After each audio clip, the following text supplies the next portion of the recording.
leave it there a minute, see if you get the room.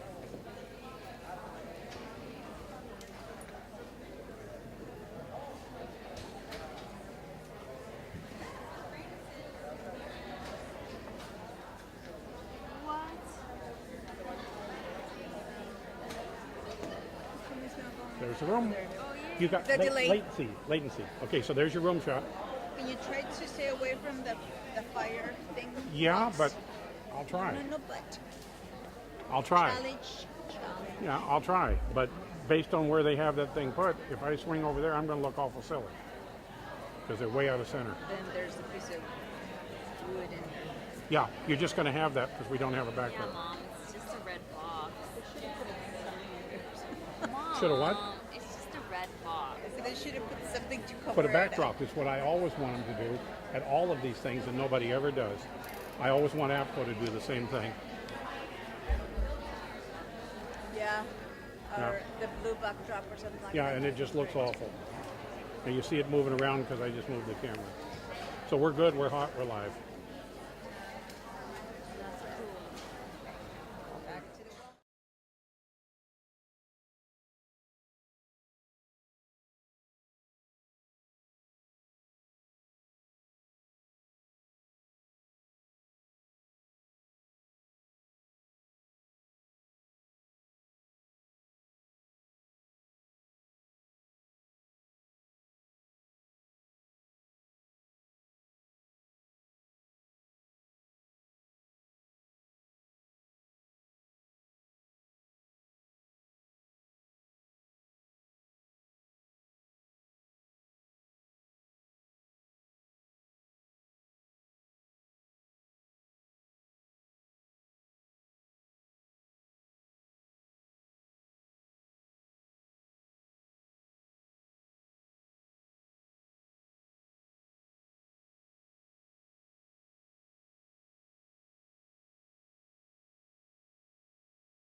See it. You'll see it come up over here. You know, there's a little bit of latency thanks to the internet. Well, you see that on the television, on the news at night. Okay, here's Joe to report now. Oh, thank you, Fred. That's because right. the latency of the cue getting to him via the internet. Yeah, just give it. It takes a second. It'll come up. There you are. There's the room. Okay, So we're golden. cool. Let me go see the monitor. Why it's not the screen is not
I'm going to start talking whether you're seated or not. How's that? No one's listening to me back there. Okay, I'm just going to go ahead and please take a seat as soon as you can, if you don't mind.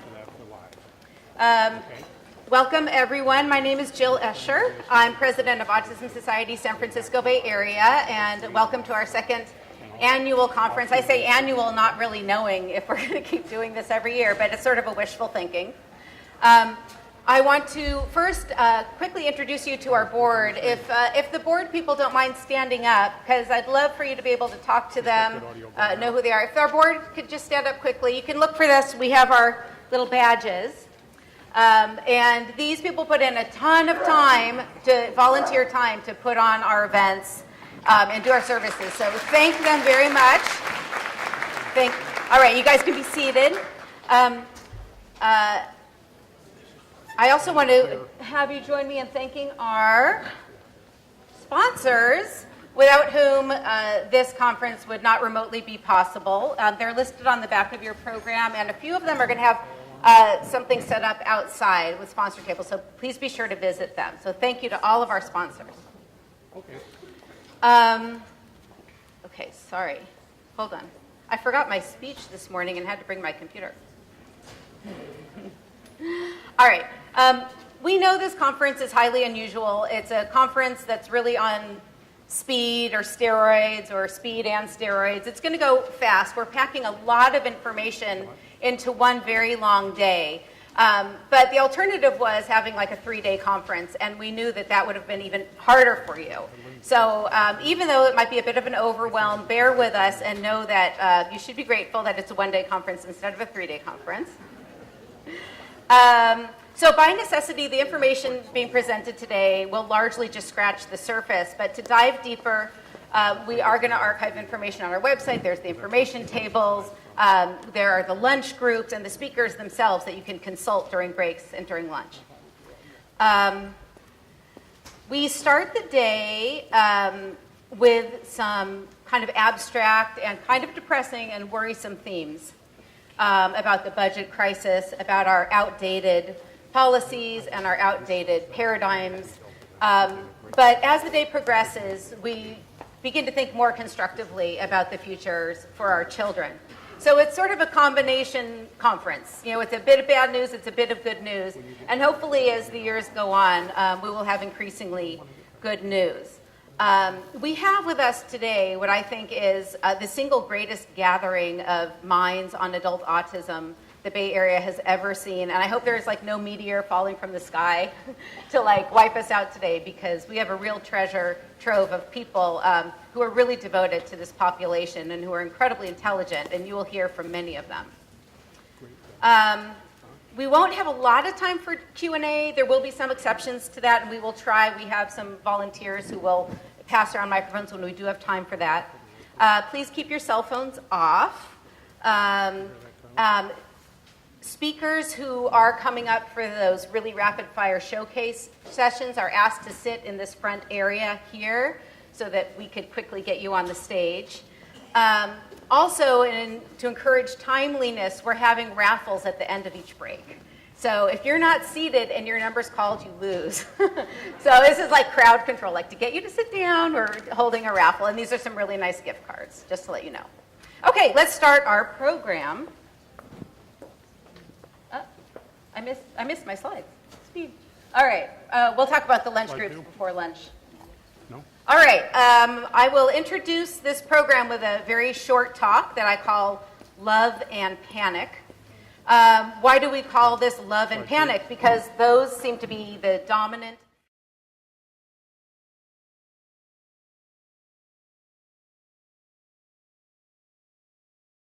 and extraordinary, but we're also panicked about their futures. I mean, I'll take a poll. Parents, caregivers, who here is panicked to at least some degree about your children's futures? She's got the pen. I have 2, so I'm double panicked.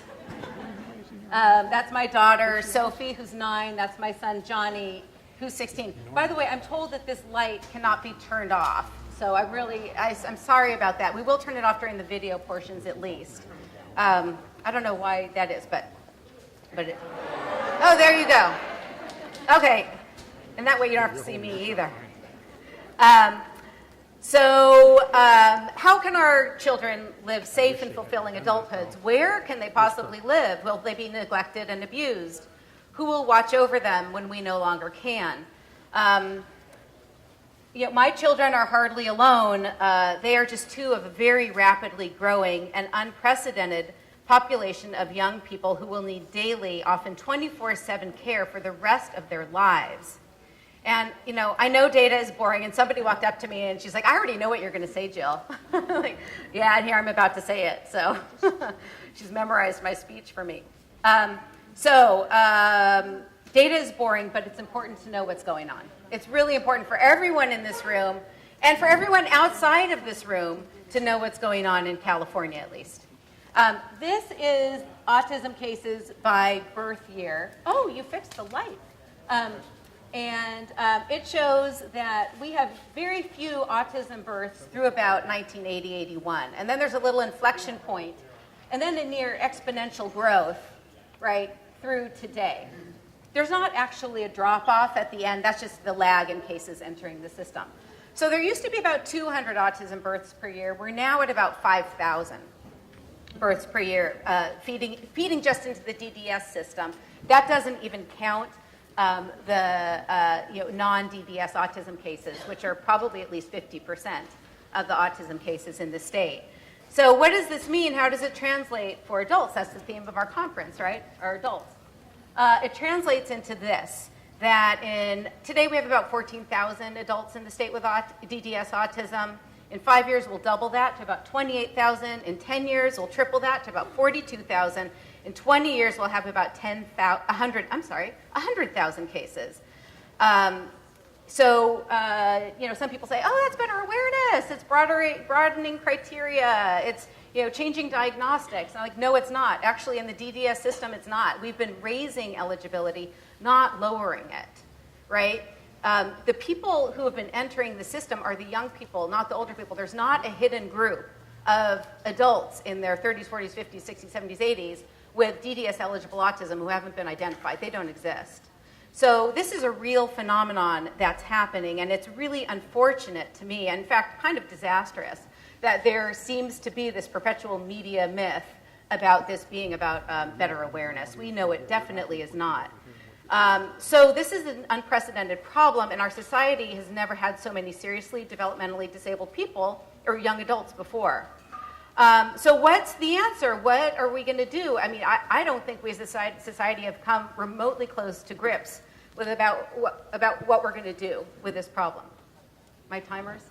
Okay, I'm okay. So there is really only one answer to this massive conundrum, and that's the title of this program.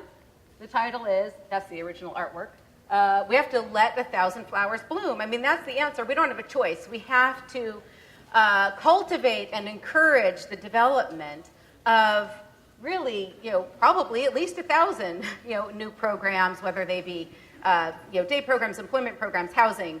We need to open the floodgate to innovation and options. That is our belief, and there are those who actually don't agree with us, a few of them, but we firmly believe that that's the case. So what are the forces working against us? There's the dead flowers. First, as I said, there's shockingly little acknowledgement about what is happening. We have a kind of complacency in academia, in the Department of Public Health, even in DDS, about this astronomical growth in this condition. Second, our budget, as you will hear throughout today, is really past the breaking point, our developmental services budget. Providers are being forced out of business, and no new money is coming in to create new programs. We tried to get a 10% increase, which is a pretty modest increase, added to the budget, and even that has so far not gained any traction. Third, our Medicaid system, which funds much of our disability supports, is threatening to erect formidable barriers to autism-friendly housing and program solutions. That's in the name of civil rights. If anything looks too disability-friendly, it comes under scrutiny, for being exclusionary or, somehow away from the community. And that really works to the detriment, especially for people with more severe needs and more intensive support needs. Fourth, housing. What housing? We closed the institutions, which is great, but we never bothered to create a housing plan. And thank you. California has shifted the burden of finding housing to us, the consumers, and of course we live in a spectacularly costly area. And now let's say you actually get funding to start housing or a program or a project. Well, then you're highly vulnerable to permit delays, to lawsuits, to all sorts of red tape that could prevent you from getting what you need. Sixth, if you're autistic but not deemed severe enough to get into the system, remember it's really hard to get into the DDS system now. You might be functionally rather disabled, but not open to the kind of support systems that you will need for the rest of your life. And finally, our regional center system is broken, and they admit that. They say that they're completely overburdened. Here's a caseworker here. She has 100 cases on her docket. I mean, I don't know. I have 2 autistic kids. I can't manage 2 autistic kids. Now try to imagine having the role to supervise 100 of them. Okay, so we will not have all the answers to these problems today. I wish we would, but we won't. But clearly we need sweeping reform, both at the state and federal levels.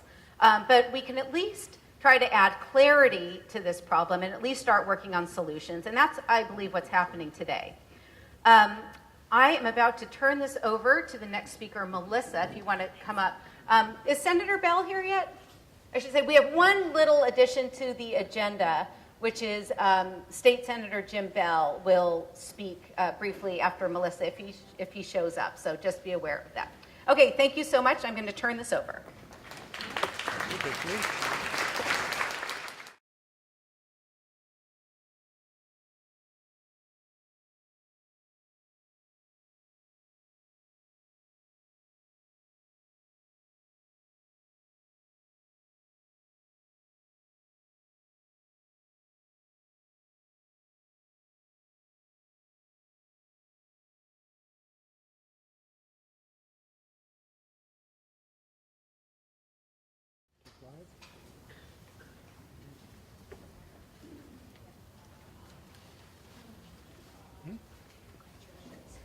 Good morning, everyone.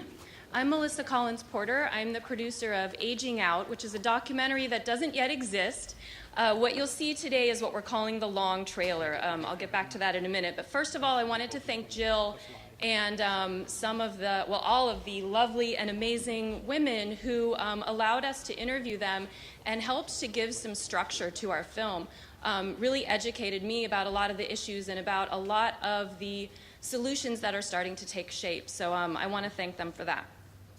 I am an associate faculty member of film studies at Maricosta College in Oceanside, California. That has been my part-time job. My other full-time job is that I'm a mom to 2 kids, a 13-year-old neurotypical girl and a 15-year-old boy with autism. Like many of us here, ever since it became clear to me that autism was real for my son and it was not something he was going to be magically cured of or grow out of, I began to feel that panic that Jill spoke of a few minutes ago. I began to be scared as to what would happen for him in the future. How would he make a living? Where would he live? Who would help him put on his clothes and bathe and go to school and get transportation and further education? Everything that we hope for our typical children becomes very, very problematic for those with ASD. I also, as a film studies professor and just a big fan of film, I had always loved social issue documentaries. That's what, in my abundant spare time, that's what I like to watch. And it had always been a dream of mine to make a documentary. So all of these things kind of coalesced about a year ago when I had the opportunity to apply for a grant, which I didn't get, but did a Kickstarter and raised $10,000 for the trailer that you're going to see today. What happened with that Kickstarter is not just that I raised money, but the outpouring of support from the autism community. And by the way, that $10,000 was raised almost exclusively from the autism community. Single mothers giving $10, $15, single mothers with 2 autistic children, you'll actually see her in the video. and people telling me, I am so glad you're telling this story because it needs to be told. In the research phase of this film and in the shooting that we've done, I've met so many families who have stories that nobody knows about, and I think that a lot of people maybe don't want to know about. I have noticed, I also was a communications major as an undergrad, and I'm always noticing how the media depicts certain issues. And it seems to me that the media has depicted autism as a childhood disorder and likes to show us stories about cute autistic kids, and there's nothing wrong with this, but it's primarily cute autistic kids who are playing the piano with Katy Perry or singing the national anthem, or making basket after basket, which is great, but that's not my kid, and that's not any of the kids of any of the families that I know and have come to know and talk to all the time. As Jill just showed us, and as we all know, that's why we're here, the numbers keep getting bigger. And there is not an awareness out in the general public of what we are facing as a community, where we need to incorporate and support large numbers of autistic adults. The picture that you'll see in the trailer is pretty grim, and that's intentional.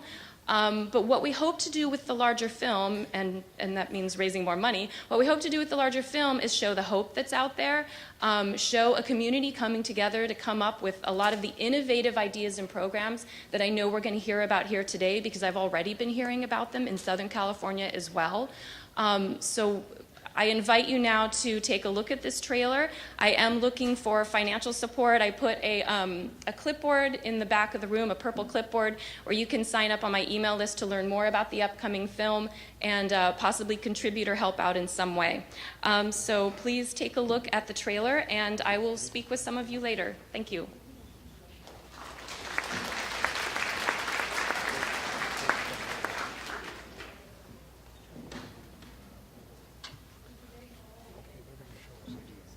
So they'll turn the lights out. We don't care because I don't use the video.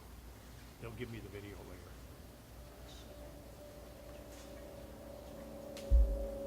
You can try, but I don't think you're going to get anything. You can try it for the viewer at home.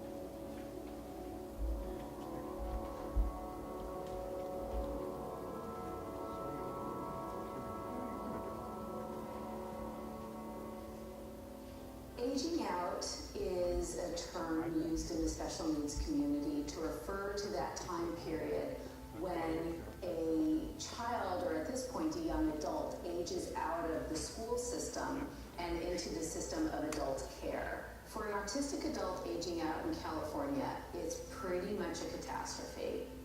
So falling off the cliff is a term that's more often used than just aging out.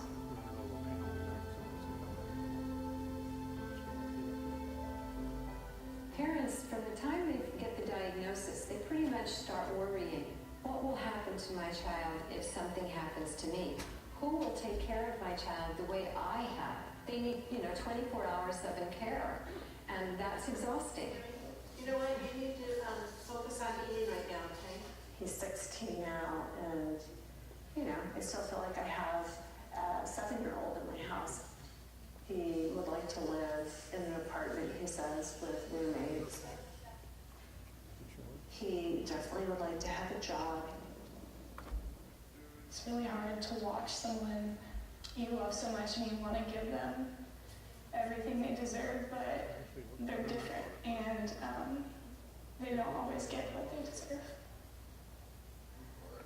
When he doesn't have the school, I'm not really sure, and that's frightening in a lot of ways, like what it's going to look like.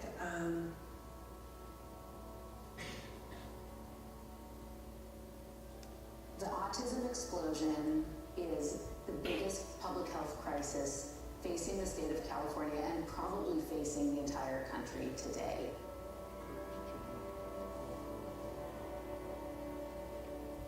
The Department of Developmental Services had about 3,000 cases of autism in the early 1980s. I just checked their online statistics today. It's now 79,000 autism cases. Very few of those are because of changing awareness or broadening diagnosis. Most of that is because we actually have an explosion of neurodevelopmental disability in the state that we never had before. In order to be successful, you need support, and the place where people go for support, the way the system is built today, is the regional center, and they are underfunded. Their caseloads are just outrageous.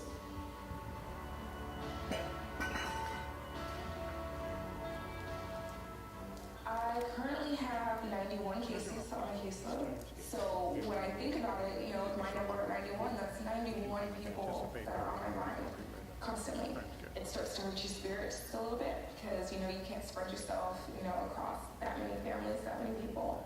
Are we doing anything to cultivate the autism care workers that will be needed for these adults? We're not doing anything.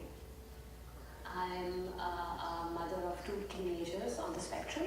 Then my son is 15 and a half. Zen goes to the school that is specifically for children with special needs because he's non-verbal. He has a person attached with him all the time. Zen, unfortunately, as far as his toileting abilities are concerned, regress. So he's still in diapers. And he still has very limited things that he does. You know, he will be on his iPad watching the songs, the movies that he likes to watch. Or he'll eat, and then the third thing is tearing paper, and the fourth is maybe jumping around. These are all the activities that he has.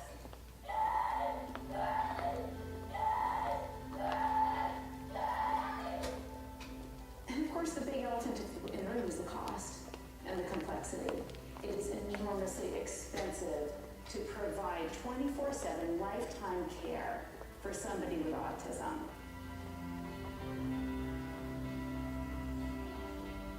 Every month we're getting hundreds of cases that are coming in. Financially, for the state, that means we need to come up with an action plan. There's no funding to handle the cost of doing business. Many of the providers are mom and pop shops who have a passion and want to serve this community, but they don't have the capacity to weather these kinds of storms. They just can't.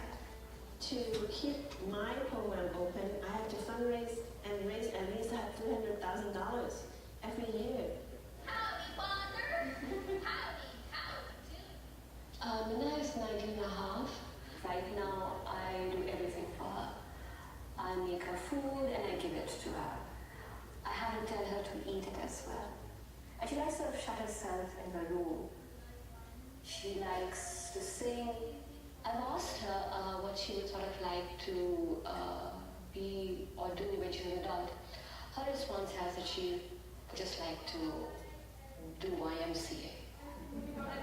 YMCA? They like little babies who are in sort of big bodies now because they look like regular teenagers, but their needs are that of, you know, little children. Wear your shoes. Minna, wear your shoes. Minna. So you do need that support, those services, and if they're not there, I think a lot of parents would have a lot of problems. I talk almost every day with autism families. People are absolutely terrified for their children. They're panicked about their future because they don't see hope, they don't see a place for their children, they don't see security and safety for their children. And we have to change that. What we're doing right now is immoral. Ignoring the autism epidemic is immoral. A lot of the families that in our family support program have told me that the worry of no one caring for their special needs loved one after they leave this world is to now I take control and I just kill him and kill myself. And that I've heard that at least 5 times. People like Anna and me who talk to these families all the time are in a state of quiet despair, sometimes not so quiet. And that's real.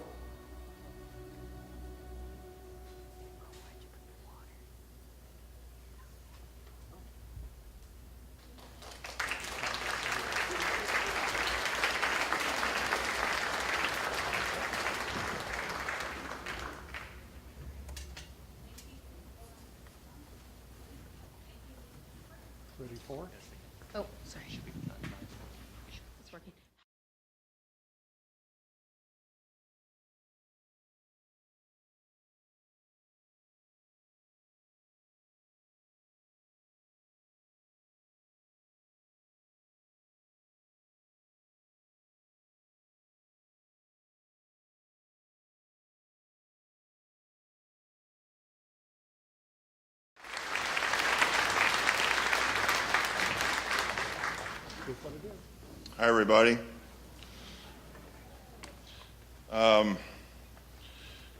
Really happy to see all you here today. I'm going to speak for a few minutes, and then we can maybe ask a few questions and respond to it.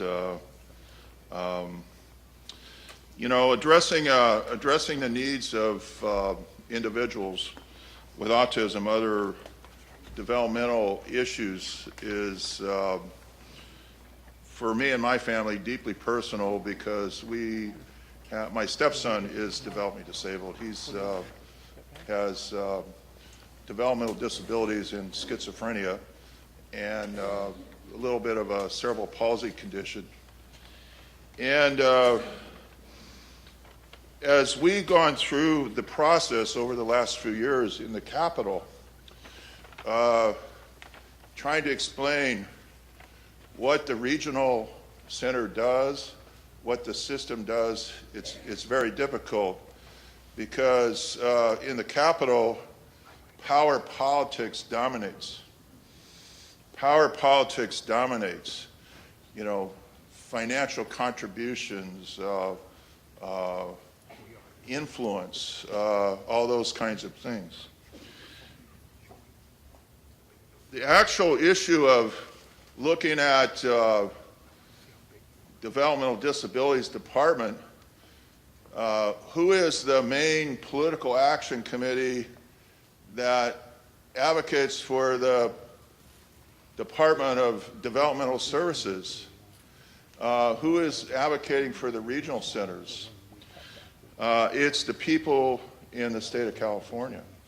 It's not the people in Sacramento, it's the people in the state of California, especially the people that have family members that care about their family members, that are worried, and so forth. So the number of individuals we see in the department is increasing, 300,000 people. It's going to go up. I'll just relate a story I had a few weeks ago. We have a special session now on healthcare and to look at the Department of Developmental Services. Special session means that we can continue to work through the fall. And a couple weeks ago, I met with the budget director of the state of California. I said, well, you know, do you understand sort of how the Latterman Act was created and how we came to this concept of a regional center? Regional centers were created by family members. If you remember, before we had the Latterman Act, we had just groups of family members forming, I can call them cooperatives, little nonprofits to serve the kids that were in the developmental disabilities community.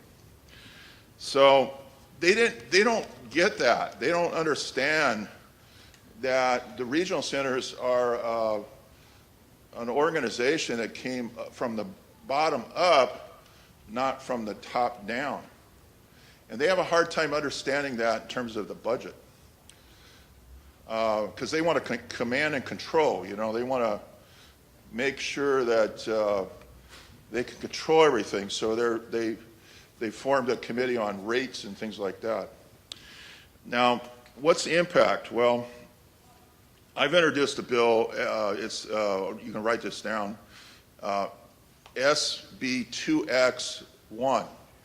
The bill requires a 10% increase for the Department of Developmental Services, a 10-year sustainability plan to be developed for the department so we can see, like over the long range, what's going to happen. And I think that's the approach we need to have. We need to find funding. The amount of funding is, for the budget, not a lot. If we had $300 to $400 million, that's not a lot in the state budget. It's $120 billion. We could take care of this right away. So, just yesterday, I chaired a committee in Los Angeles on housing and homelessness, and you know, guess what? There's, you know, no surprise. They're starting to see homeless that are developmentally disabled because the programs are closing. They're starting to see homeless in Los Angeles. They started talking about it yesterday. And it kind of reminds me, I'll just end with this, it kind of reminds me of this case here in San Jose, in our area, where we had a young woman. She was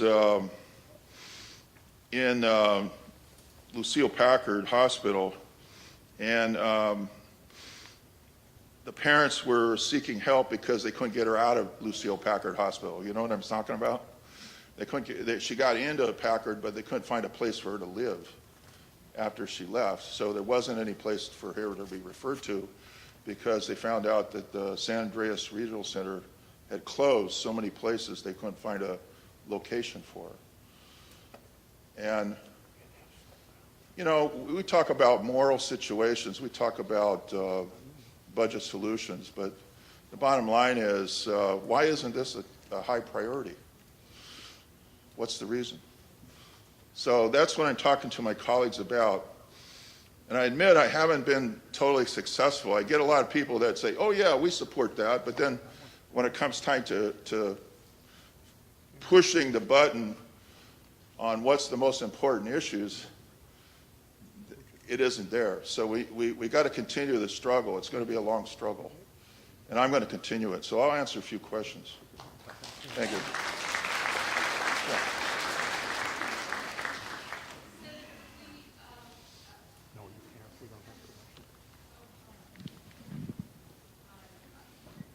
Yeah, go ahead.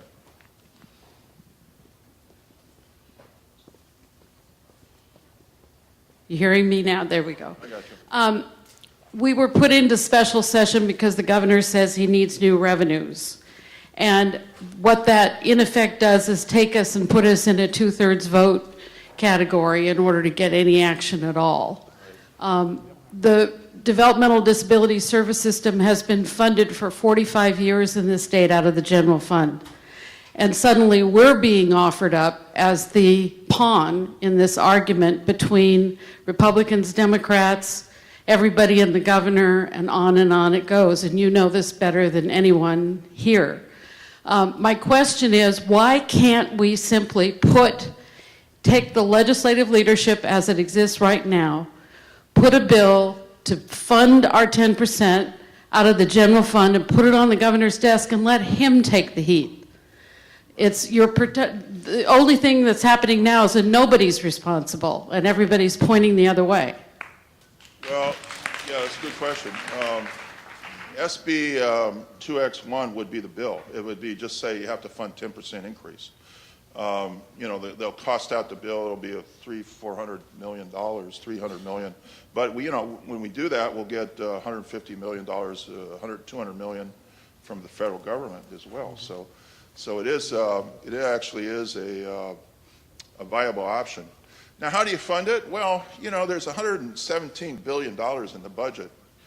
Maybe we can ask each department to take a less than a 1% haircut. And I don't have much hair up here, but take a haircut in the Department of Corrections.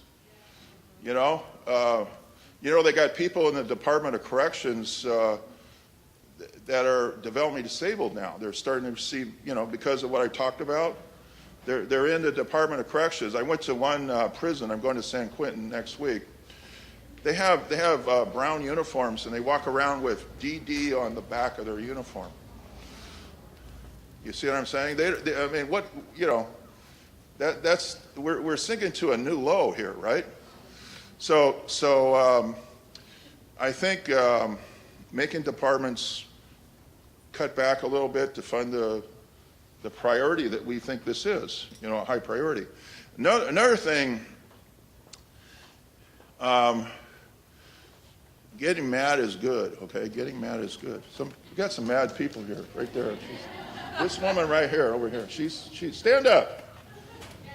Jackie, she's mad. She comes down and pounds the pulpit. I think that's good. You know what we got to do? I'm thinking about how to get the attention, and as they say, I think it's time for shutdown time in the Capitol. I think we got to say we're not actually going to vote for any more budgetary increases for anybody until you solve this problem. No more money. If you want some money, you got to take care of this issue first. And you know what happens in the budget? We approve a budget, and then they come back in January and they propose adjustments. But between the time we approve the budget, some of these departments, what they do is they kind of overspend their budget, and then they come back and ask for an adjustment. No mas. We shut them down. We say no more money. You fund it through your existing budget. Let's take one more question. Yeah. One more question. Yeah, right there. Go ahead. Could you comment, please, on the recent passage of approval to fund in federal correction institutes sex change operations and Sex change operations. yeah, or the sex change operations for those in the penal system, whereas we can't get funding for our own institutions to try to, like regional centers, to try to assist our clients. And it just seems unconscionable to me. I don't know much about it. It's a federal court issue. State court issue. Here's what I'll say about this. If you got $117 billion, there's a lot of money spent. How many people think that we're not wasting money? Raise your hand. Okay? So you can always find, it's not so much that this stuff isn't important to somebody, it's that what we're doing here, providing care for people that have developmental disabilities, care for people in some cases, they just can't care for themselves, they need care. That should be on the A list, not on the C list, you know what I'm saying? It should be up there at the top.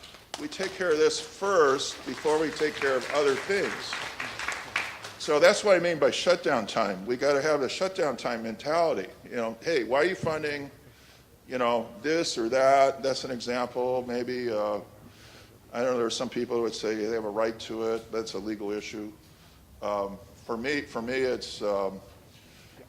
it's a matter of where you spend the money. It's a priority. I think it's time for shutdown time. And I'll say this. I'm ashamed to be a Democrat up there sometimes. As a Democrat Party member, I'm ashamed that with the Democrat Party and our leaders haven't taken a stronger stand.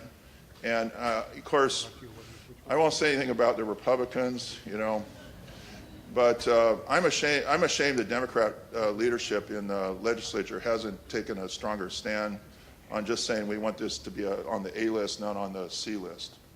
Okay? Thank you very much.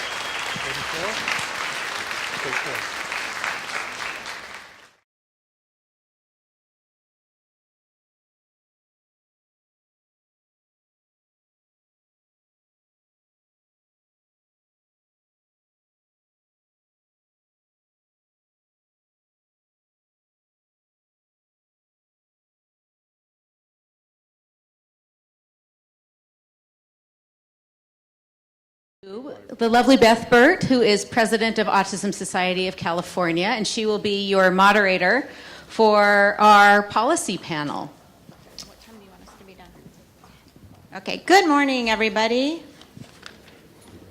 My name is Beth Burt. I am the president of Autism Society of California. I'm also the president of Autism Society Inland Empire, and more importantly, I'm the mother of a almost 23-year-old with autism, which makes me feel so old, but I'm experienced, right?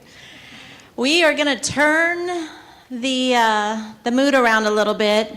Wonderful information this morning. It's heartbreaking and discouraging, but we've got this wonderful, esteemed panel of more than 100 years of experience in our system. I know, isn't that great? And we're going to pick their brains a little bit and ask them to come up with some of their creative ideas on what we can do to improve the quality of life for our adults in the system. So I've come up with a few questions just to kind of get them started, and we definitely are going to have some Q&A at the end. So think of your questions as you hear them speak, and be prepared to be amazed by their intellects. No pressure. No pressure. Okay, so the first question we're going to go with is give us one creative idea, an out-of-the-box idea. You know, we know we need more money, we need a lot of things, but what would be one creative out-of-the-box suggestion you would have to fix our system or come up with new programs? Do you want me to introduce myself first? Oh, yes, thank you. Okay. Why don't you That's introduce okay. yourself and then give your great answer? My name is Jackie Dillard-Foss, and as Senator Bell said, I've been known as a credible threat now. That would have been not 27 years ago when I started in this field. I would never thought I'd have to be an angry white female, but that's what I've become. So maybe that's the out-of-the-box thinking, become angrier. So I think part of that is what I've learned in this 27-year journey, because now I'm old, so thank you for that too, I appreciate. So I get 27 years on the 100. I think we might have more than 200 years now when I'm looking at the math. Is we as a group, because I heard about the Medicaid waiver, and what I think in California is we've lived a lot of our life in a bubble of the Lanterman Act. And for you as family members, understanding what the federal government is doing is no longer an option not to know. And that's what I'm learning as a provider is you have to figure out what the waiver is doing, how it's going to impact you, because federal dollars are going to dictate the services more than ever before. We used to think the Lanterman Act would protect us. So get to know more about what's going on the federal level is the first out-of-the-box thinking. Hi, I'm Carol McKinney, and I am the Executive Director of Harmony Home Associated. I'm also the co-chair, along with Jackie, of the Governmental Affairs Committee for the California Supported Living Network. And we provide independent living and supported living services at Harmony Home. I would say we need to really get back to grassroots. I mean, out-of-the-box thinking, I think, has happened all along the way, and I think we've gotten a little complacent. I think it's happened in our public education system where we expected the state to take care of things, and all of a sudden parents look around and they say, what happened to my kid? What happened to my kid's education? And I think the same thing happened in the developmental disabilities system. I think that parents started this, parents drove this, and then we got complacent. Things were going along okay. Yeah, we had funding hits here and there, but I think we need to get back to the basic grassroots and start again and let people know that it's important. It has to start locally. It has to climb up, like Senator Bell said. It doesn't go from the top down. It needs to start from the ground and then go up. Hi, I'm Sue North. I work now as the government affairs person for the California Disability Services Association in Sacramento. That's about 100 providers that provide residential day, employment, a broad range of services for people with developmental disabilities. Prior to this, I worked inside the Capitol for many, many years. But I want to go back and pose at least make the statement to you that everything old is new again, whether you know it or not. How all of this started was groups of parents in the community saying, enough, we're going to find another way to do this. And we're at a point in time where we have to get back to that place, very simply. And let me tell you how that works. When I started as a young staffer, I worked at the mayor's office in San Francisco, and a woman that I came to know from going to various and sundry community meetings, Margaret Conley, was one, unbeknownst to me, was one of the founders of the Lanterman Act. And she was the first director of the first regional center in San Francisco. Anyway, she asked me if I'd ever seen any programs that dealt with people with disabilities. I said no, and she said, well, I'm going to pick you up, let's find a day, and she made me commit a day to her. And she came to the city hall, got me, and took me through the course of the day from seeing preschool settings for kids who are integrated in other preschool, with other preschool children. She took me to ones that were segregated in essence. We went from there to grade school, to junior high, to high school settings, and ended the day juxtaposing people who'd never been in institutions and the kinds of older adult programs that were going on, and juxtaposed that with the programs that had been set up. In this case, it was Potrero Hill Neighborhood Center, I won't forget it, that had people who had come out of Napa State Hospital and other state institutions. And one gentleman I talked to had been inside the state institutions for 45 years.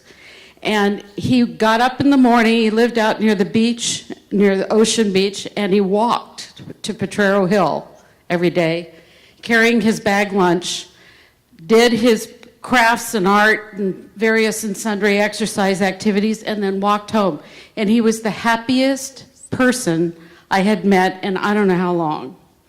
And it left an impression on me that now 45, 50 years later, I'm telling you, that's how it gets done. She made a believer out of me, and it carried with me through the course of everything, all the work I did inside public policy. So where we are now, in part, is, in essence, we are victims of our own success. We've had 45 years of basically abundant, good, solid funding. And it's a generation change. We have different kinds of legislators than we had 45 years ago. We happen to have the same governor as we had the last time. And I can't help, I will tell this story to all of you. A large crowd, this is usually unadvisable, but I'm going to do it anyway. Jerry Brown, on his first tour of duty, had some goofy budget idea in those days where he was taking money, shifting money that the counties had flexibility, San Francisco being a city and county at the same time. How we used this particular pot of money was the old rec center for the handicapped. And Eric's here from the new iteration of the old rec center for the handicapped. Anyway, we wound up loading up 2 buses. Mayor Moscone funded it out of his campaign funds, and we brought people to Sacramento, and they sat in, lied in, slept in the governor's office for days, okay? This was over San Francisco's allotment in a social service Title 20 federal pot of money. At the end of the day, the governor gave in and restored the budget cut, but he never came out, he never spoke to them, he never had any interaction with what had happened around this issue. So it gives you a taste, and we're living with the consequences today of the accumulated 45 years of we don't have to worry about that. It's off the radar screen, it's taken care of. And now we're living in a time when we have a new generation where legislators are worrying about very important, legitimate things, climate change, uninsured health, the health needs of people who are here undocumented. There are many, many, many issues that are legitimate and important, but somehow they've forgotten that we're out here. And the autism phenomenon will break everybody's bank. I don't care who you are, from J.P. Morgan down. So the state, the government has to step in some manner, shape, or form. You folks are the ones that have to make that happen, seriously. So I know we've taken you out of your personal lives, asked you to spend the day thinking about this. My question to you is, what are you going to do tomorrow? And you have to walk out of here with at least 3 things in your mind that you're committing yourself to do. Thank you. Hi, You can clap.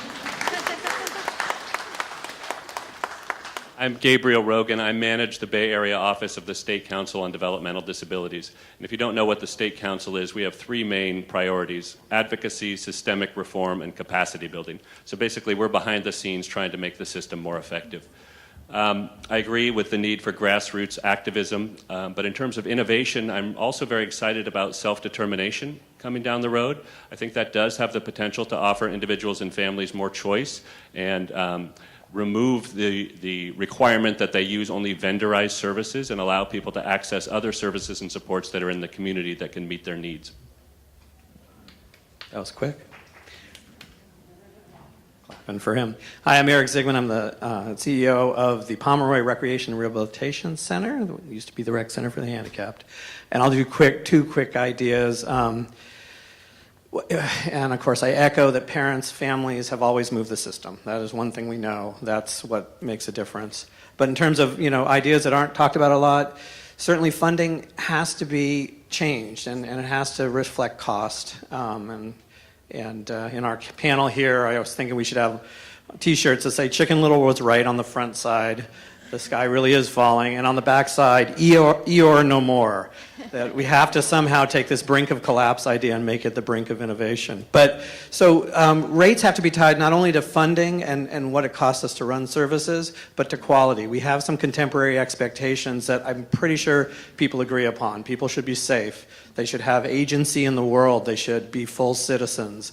We know what those kind of overarching quality targets are, and we should pay for it. So that is sort of a pet peeve of mine, that we look at rates as only reimbursement but not as value. But what are we getting for the money? And the second thing, I'll end because Sue brought up the rec center, and the rec center way out isolated there in the southwest corner of the city, right next to the zoo. So we've been there since 1974, and the symbology isn't lost on anyone. My vision for the center is to create a community center that is so compelling that the community comes towards us. And that would sort of be full circle in some senses to what Sue was describing, that your kids and other people with developmental disabilities create a subculture that can be sometimes compelling. And it's just, it would be a way for the rest of California to understand that this $5.7 billion system exists and get engaged in it if there was more ways to have your kids and the people we serve be ambassadors. So that would be my outside the box. Yeah, thank you. Okay, we'll shift over to policy. If you could change or come up with 2 federal or state new laws or policies, what would they be? Jackie, we'll start with you. And we're going to, there's some obvious ones, and I'm going to have Carol talk a little about that. I employ 615 people. I have a supported living agency in Sacramento. And I wish there was a policy around recognizing the direct support professional, because you as family members, when I was watching that film, the caretaker is the crux of everything we do. And if the direct support professional doesn't truly feel that what they're doing is a profession, if it's not just a transition job for them, we're never going to get to the results that we want. So I know at the core of everything I do, my direct support professional, so I would love policies. I know there's the College of Direct Support in Minnesota. I wish that the state would carry that through, that people could go to a beautiful college like this and leave with a degree and be in the best direct support professional. And the policy would be, I'm paying you to recognize you for your expertise, because you would see families have consistency and continuity of care. So that would be, for me personally, be on the other.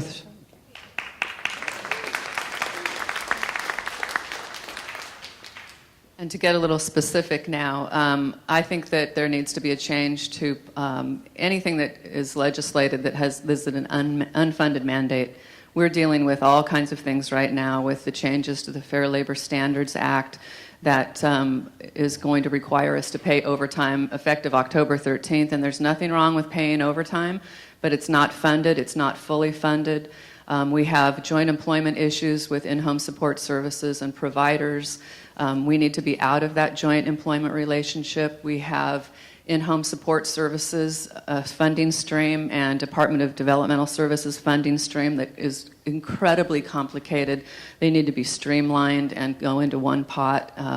There are just many things that are very intricate to the services that we provide that it's difficult in this short time, because I'm not going to get into that detail, but there are just many things that would make it so much easier to operate. And I agree with both of those, and what I would add to it from my place in the universe, mostly as a policy wonk type person, is that we have not, the state, one of the worst things that's happened is that the state has disinvested in knowledge in this field. We have very little understanding. The state today, if you go to the people that are running the fiscal control center over this system, and you ask them elementary questions, they can't answer them. They stopped taking cost reports from our programs, which, among other things, not only provides fiscal information, but it provides fundamental information about what's happening with services and who's getting the services. They stopped collecting that information in 1998, folks. We are now in this pickle, in part because they didn't want to know. They simply didn't want to know. So from where I sit, if the state isn't going to care about it, somebody else will.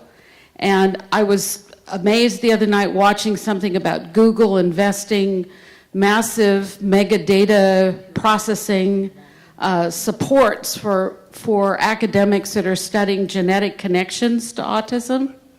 My question is, we need, one thing I would, if I could wave a magic wand, I'd find a strategic team of people out of the Bay Area connected to Silicon Valley as best we can to get to a table and talk about public policy, program issues, wage and benefit issues in the profession, the professional standards, the entire gamut of our problems, and help us come up with a framework for how to get stuff done and how to measure whether we're getting any improvement.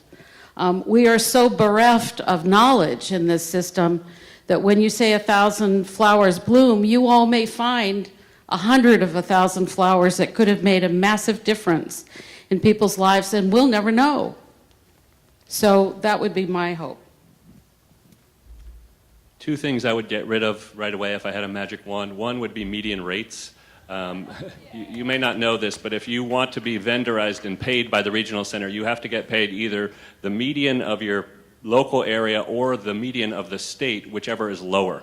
So if you're in a high-cost area like this, you have to get a rate that maybe would work in Bakersfield, for example. It makes no sense. The other thing I'd get rid of is regional centers are prohibited from paying startup money for new programs. They have fairly large purchase of service budgets, not large enough, they need more money, but with the money they have, they can't use it to start a new program, even if they want to. And to me, that just makes no sense, especially given the rising numbers of people with autism. So, absolutely, what they said, the crisis is staff, nothing matters except that relationship between the person serving somebody and the person getting services and support. It's, minimum wage in San Francisco is $12.25 an hour, but a one bedroom is something like $3,700 a month. So all of us, in so many ways, are struggling with staff. And this isn't a government thing, but it's true about leadership too. We need direct service staff who are talented and honored, and we need middle managers, and we need people to be leaders, and I worry about that as well. What government can do that I see is look at the way that quality assurance is done in this state. Anywhere from 3 to 15 different agencies monitor us, and sometimes at cross purposes, and use that money to really try to help incubate and start programs. Good. Can I just add something to what Sue said? Sure. When the department stopped asking us to submit the cost statement information, they couched it as though it was a favor to the providers because there was a rate freeze. So they didn't want to burden us with that, that extra amount of energy that it takes to develop those cost statements. But really, it was so there would be no record of just how underfunded this system is. That's important. I'm going to piggyback on what Gabriel and Eric had mentioned about lack of startup funds.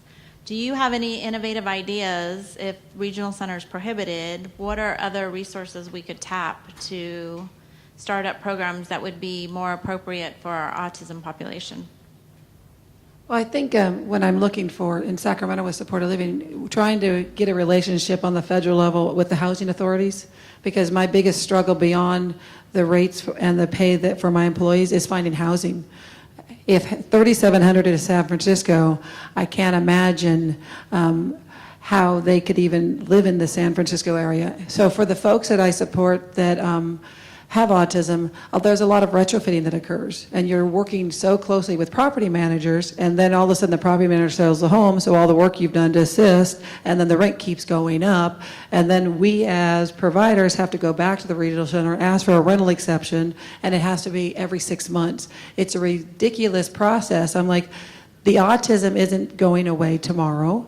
The person lives in a home that they are stable in. We've retrofitted it to meet their needs. I would love for the person or the housing authority or someone to have purchased the home. I don't want to own the home. I don't want the power as a provider. I want the families and the individual supporter to have all the power. So I'd love to have a closer relationship with grants around housing so that the person owns that home and family members have the power of the home that their sons or daughters lives in.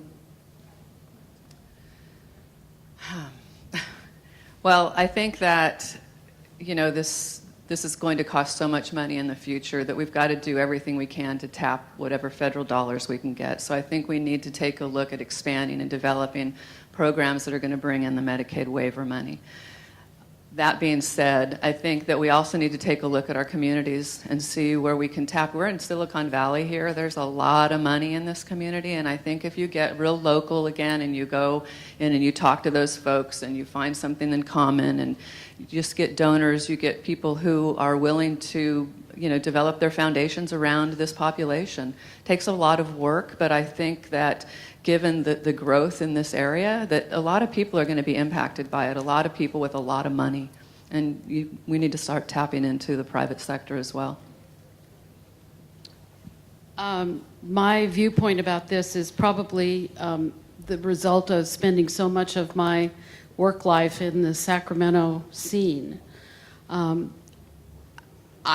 We are working, the association, through finishing a work product to give to policymakers and to the administration about ideas for baby steps to just get off of the mess that we're in right now. We're basically, if you lower your expectations low enough, what could we do?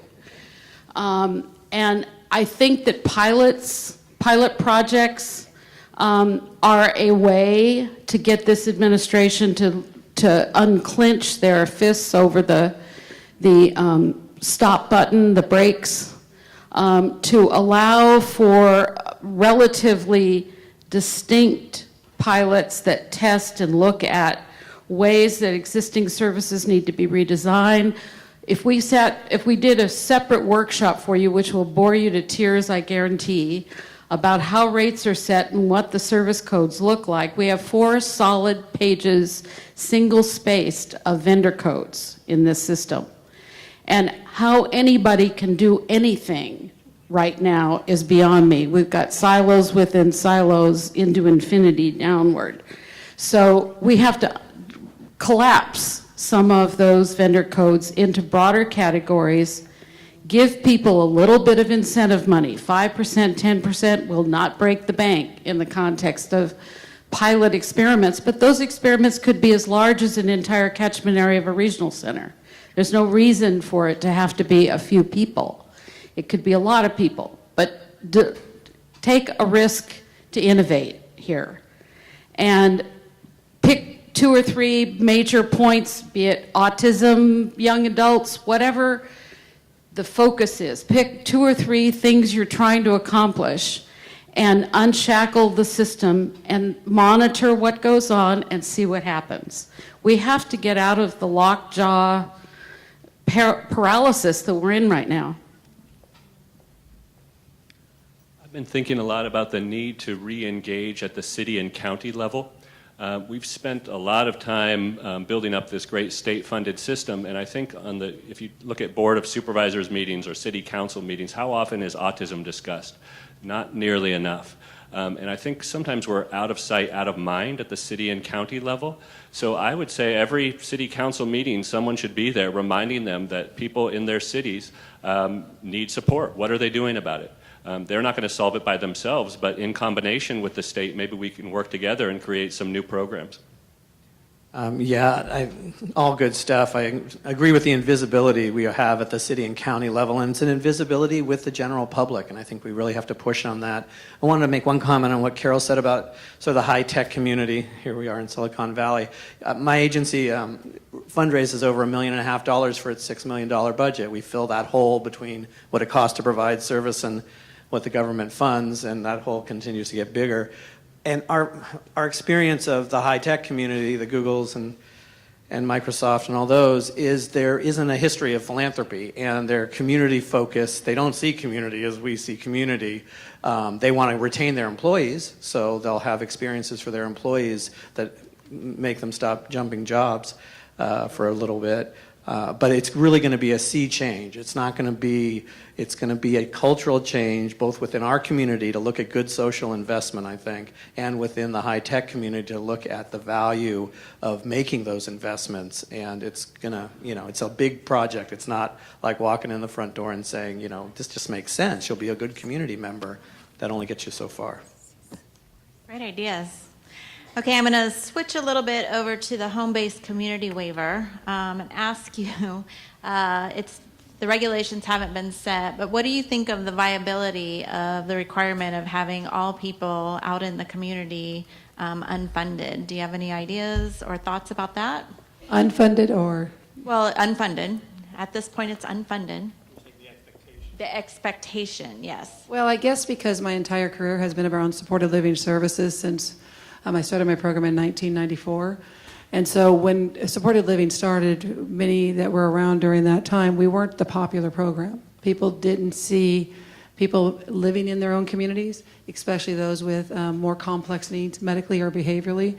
So I have a different viewpoint. I serve 175 people specifically in supported living services that are 24/7, from people with pretty significant behavioral support needs, needed 2-to-1 staffing, to people with pretty intense medical support needs. I absolutely, with all that I am, because that's all I fought for, believe that anybody can live in the community. The community is more ready than we are. What I see in my experience has been my community members that when they understand and are part of this community, I have people neighbors that come over or call me and say, I've seen your direct support do really well. It's us making the connections and having the person make those connections. I do independent living as well and support 100 people in independent living services. So everything I do is community-based. Everybody lives in their own homes or apartments. That's what I've lived my life for. So do I see the communities ready? With everything that I am. And so it's like when I testified at the Capitol about the developmental center closures, all that list that I look in comparison of saying this many people with intense behavioral needs, medical needs, support needs. I have people with G tubes, J tubes, Hoyer lifts, not Hoyer lifts, retrofitted houses. Give me a profile and I will probably show you a supported living arrangement that a person is successfully living, but it requires us to find those direct support professionals and housing. So I think the community's ready, and I believe that sometimes we're more afraid than what the community is. That's been my experience. I agree with that completely, because we do the same types of services. But I think that, yes, we have an unfunded situation here, and I think as this gets closer to implementing this, the funding is going to have to go along with it. There's going to have to be a way to find that. And again, I think it's letting people know the importance of all of this and reminding people of what happened in the past with the institutions and why we can't go back there. If you guys haven't seen the documentary, We're Here to Speak for Justice, I highly recommend that you do, because it's about this group of people who got together and realized that the developmental centers just, they were awful. They had to close.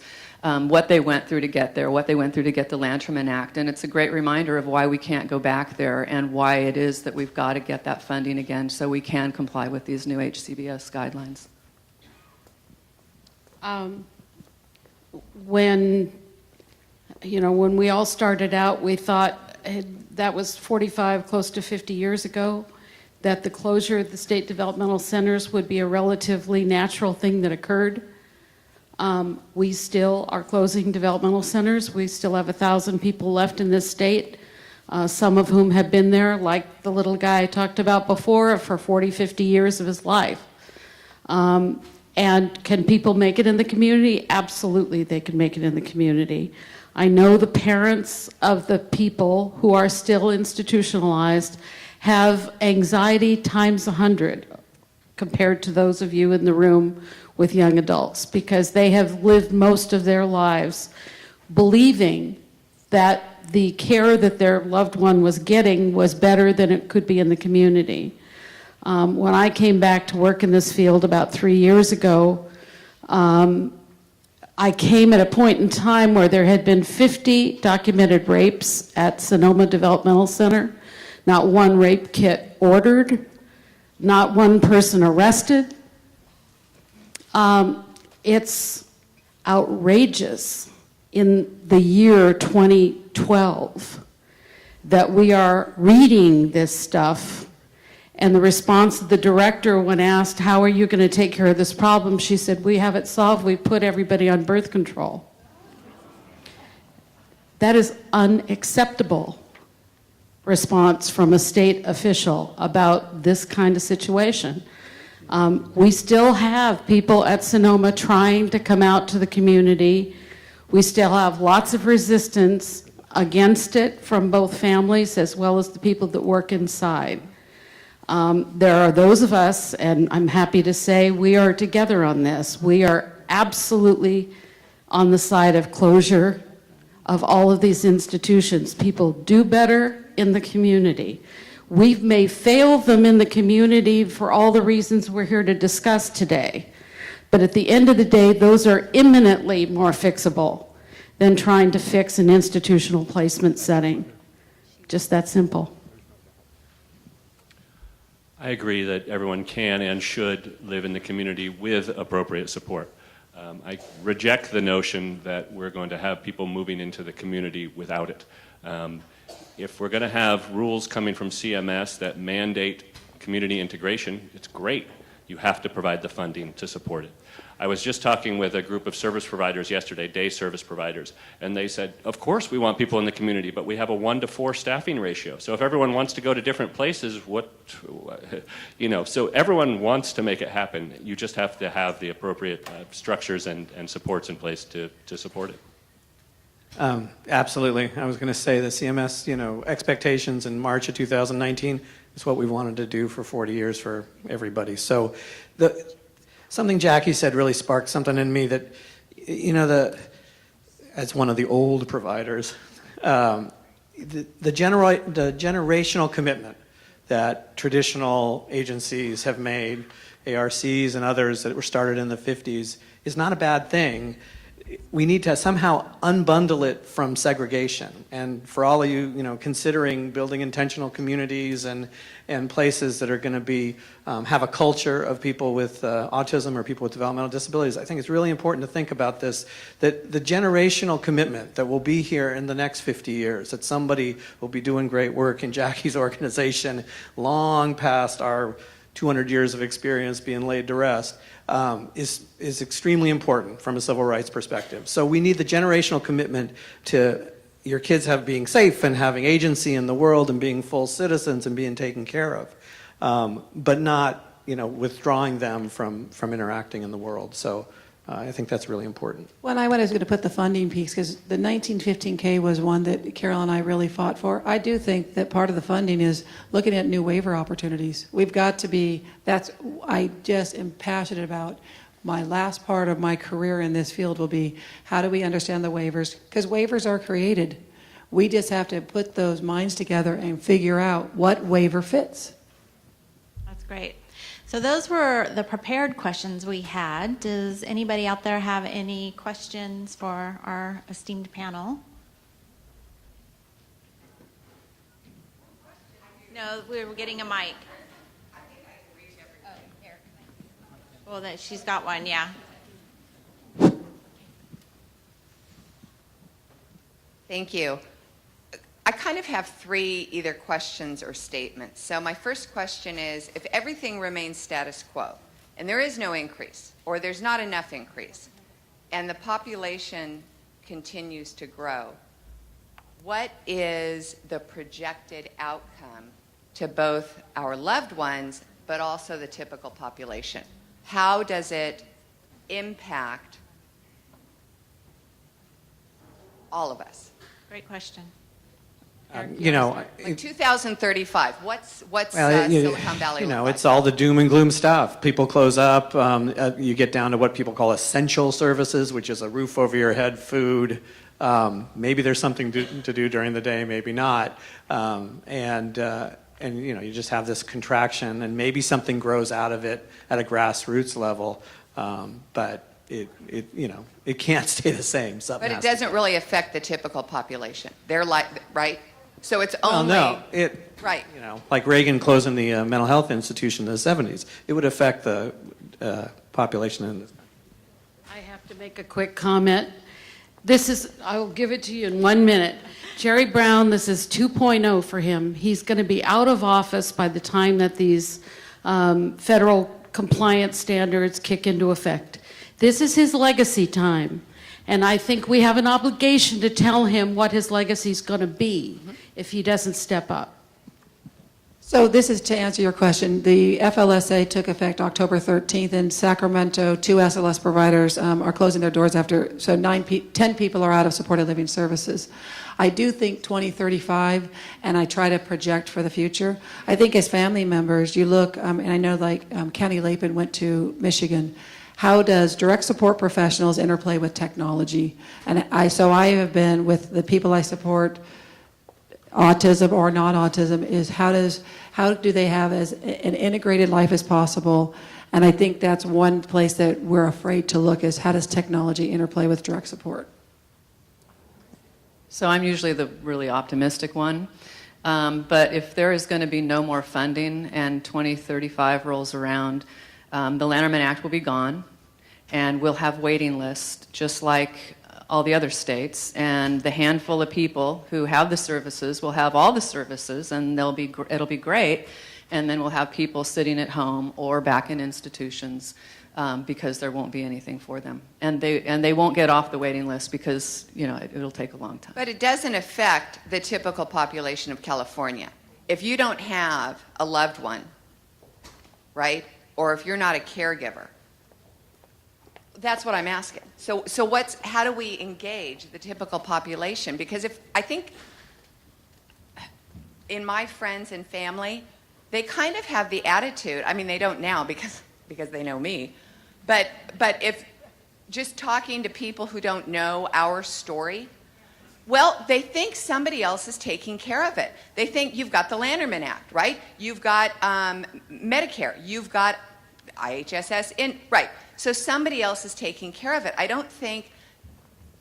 think we have to fix it, but I think if we engage and show them this is how it's going to affect your day-to-day.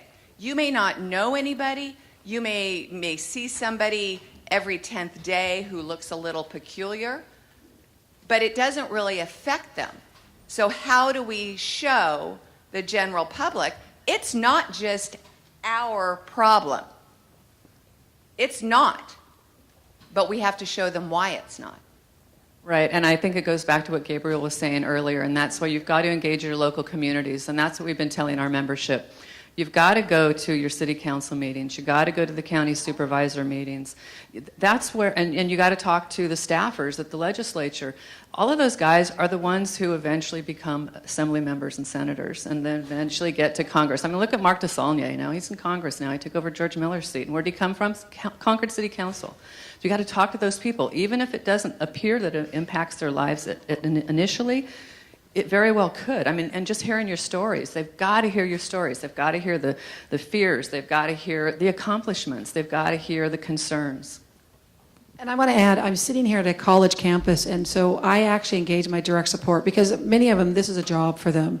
So that's where you're going to start with some of the direct support. But they were saying, I want to go to my college campus because it's going to take these young folks who are not, they don't have a family member with a developmental disability, but somebody knows somebody, was a campaign at the Capitol. But I look at this college campus, and it's not this room, it's outside of this room, and we've got to get those folks engaged. So when the direct support come to the Capitol, many of them said, I've never gone into a hearing room before, and I would tell them, just go up and say your name and say, I agree. So all of a sudden they go, oh, I matter.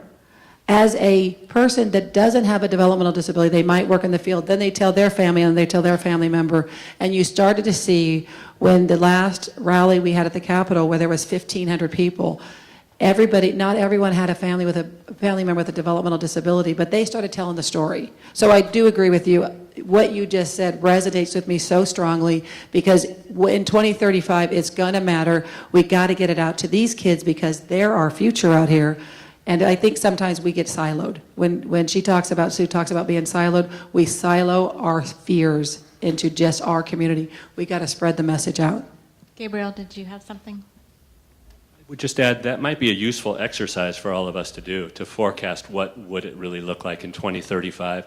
The numbers of emergency room visits, the numbers of interactions with law enforcement that go badly, the number of jail beds that are taken, psych wards, et cetera, homelessness. You know, you could do a...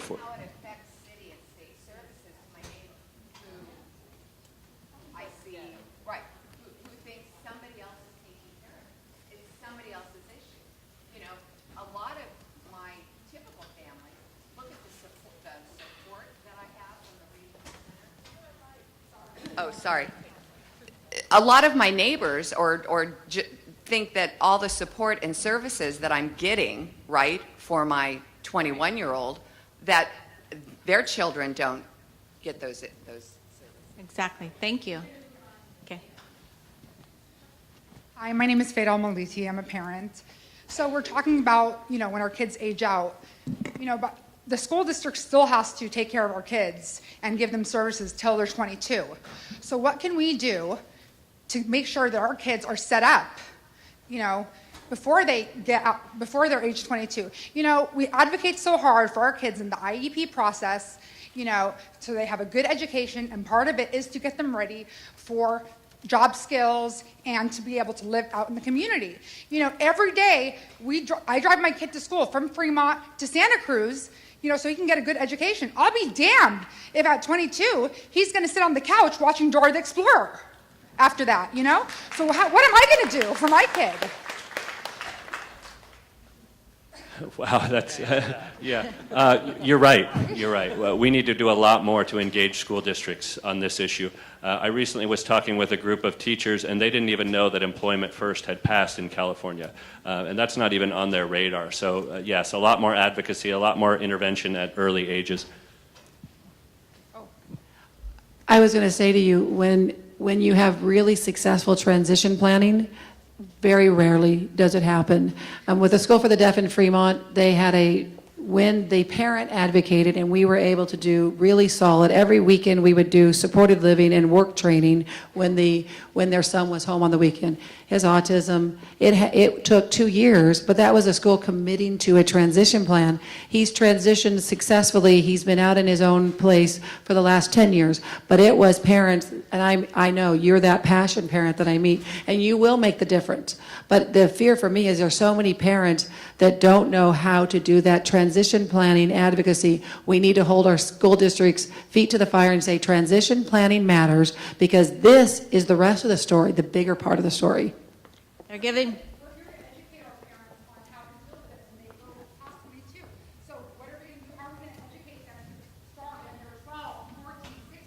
And it needs to be done younger. They're giving me the 5-minute sign, so we'll keep talking quickly. Hi, sorry.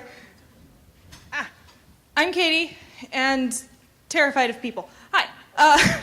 You're doing great.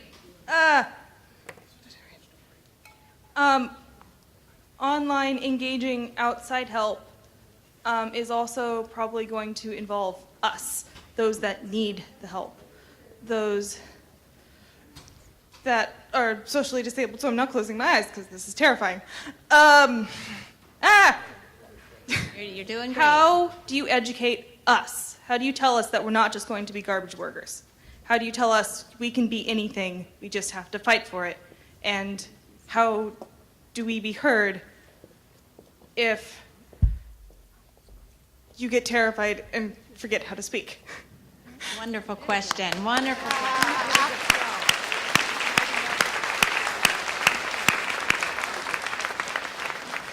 I think, Katie, it's just what you did. We as a community, we have to value your voice above all others. And the problem is your voice becomes second and it has to be first. So it's a people first language and saying your voice matters more than mine. So that's our job. I think that's the thing is we don't listen well. As a community, we want to solve. I'm a problem solver.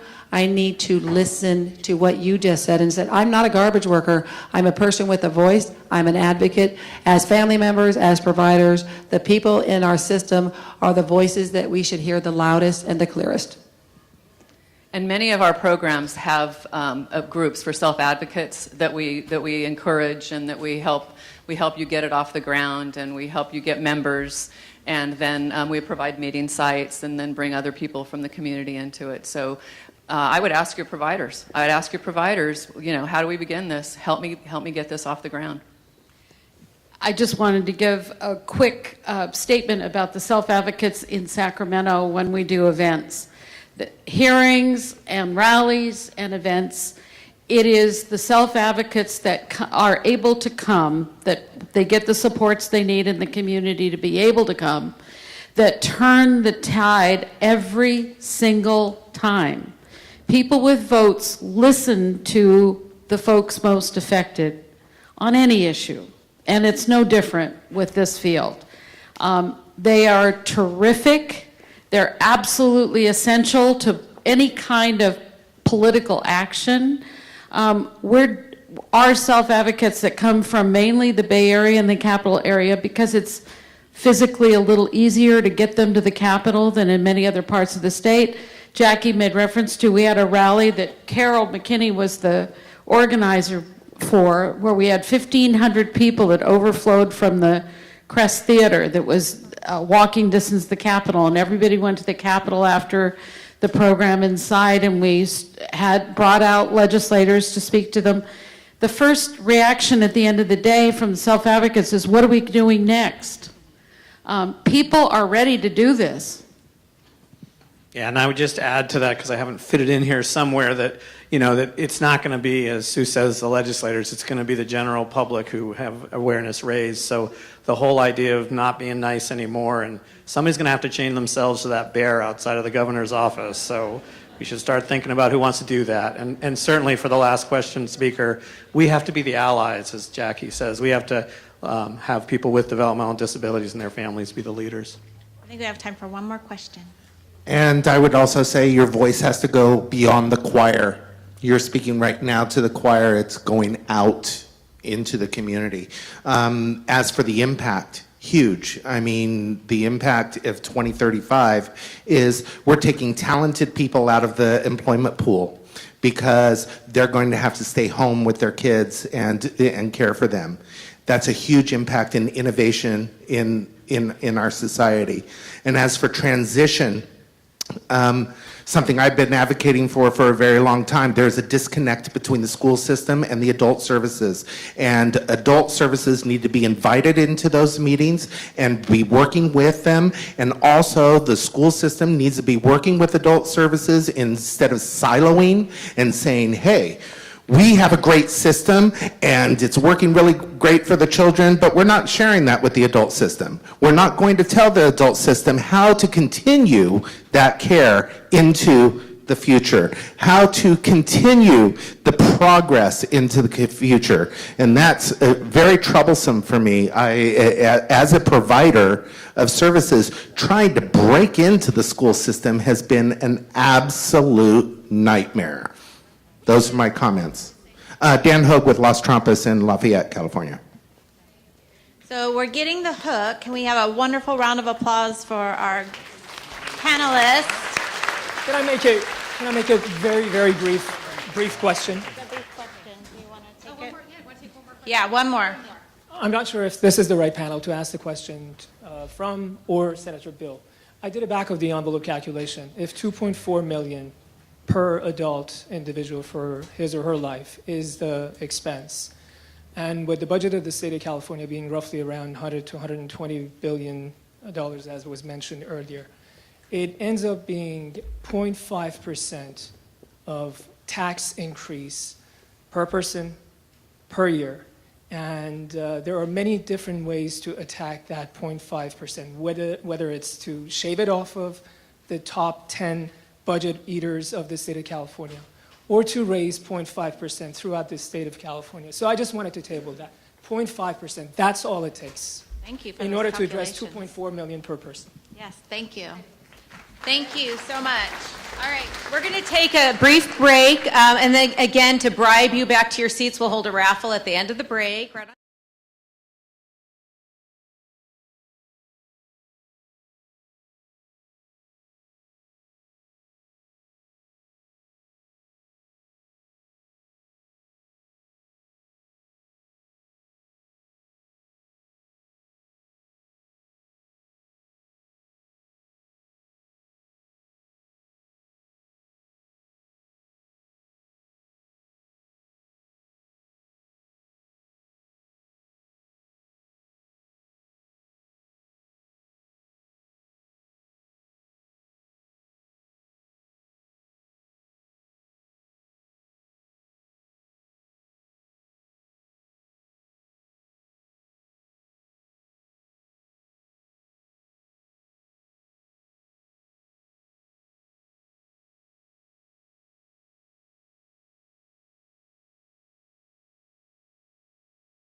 system within the regional center system.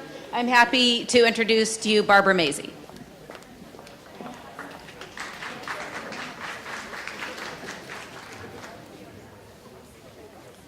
Hi, everybody. Good morning. Can you hear me? Not well. Okay, thank you. As Jill said, I'm Barbara Mazey. I'm the executive director of an organization called Contra Costa ARC, which is the ARC in Contra Costa County, but I'm not here in that capacity today. I'm here today because I'm a member of an organization called Keeping the Lanterman Promise. And that's an organization that's about 5 years old. There may be some people in the room who aren't familiar with the term Lanterman Act.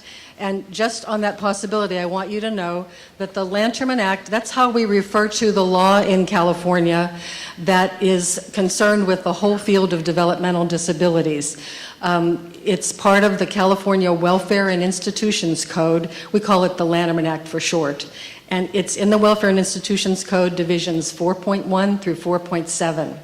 And if you care about the future of services, if you care about the future of your sons and daughters, you probably want to get to know about the Lanterman Act. It's available online. It also looks like this in hard copy. It used to be very thin, but it's thick now. But this book has the laws that are behind everything that happens. It's a very, very important book.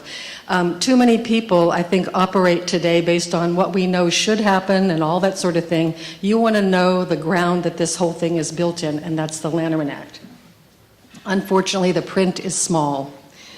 The thing about the Lanterman Act is that, like many laws, it's full of promises. There are a lot of promises in there. Just like in all laws. And the thing about the promises is some of them have been kept and some of them have been broken. If you ask people, what is the promise of the Lanterman Act? It's going to depend on who you ask what the answer is, because it's true. Lots of promises are in there. What I want to talk about today is what I believe, what many people believe is the most fundamental, most important promise of the Lanterman Act. And it's the one that you have to know about if you want to have a world where 1,000 or even 100 more flowers can bloom. It's the most essential promise in the Act. Let's see. You've heard a lot already this morning. We know why we're here. We know the title of the conference. Your sons and daughters need programs, they need employment, they need housing, and you certainly heard already today that existing services are in jeopardy, and it's not easy to start new ones, so that's a really serious position to be in. My question to you is, what will it take to create and sustain the options that your sons and daughters need? Some of them are options that exist today, some of them are new, but what's it really going to take? And it's really a big picture question. It's so easy to get lost in the things that are immediate to you, your needs for a program today or this housing situation or that day program. But I want to ask you to go to the bigger picture level and talk about how could it be that this system exists? The things that we have today, why are they here? They don't have to be here, but they are. What is it that created them? And what keeps it in place? Now, we heard this morning that parents coming together and advocating are the reason why the system exists. Okay, that's a nice general statement, but what does that mean in terms of the actual steps that had to happen and what had to get in place? So please think big picture for this discussion. Okay, my question is, why is there any funding today? We know that we have problems in California. We know that there are all kinds of needs that we have that aren't being met.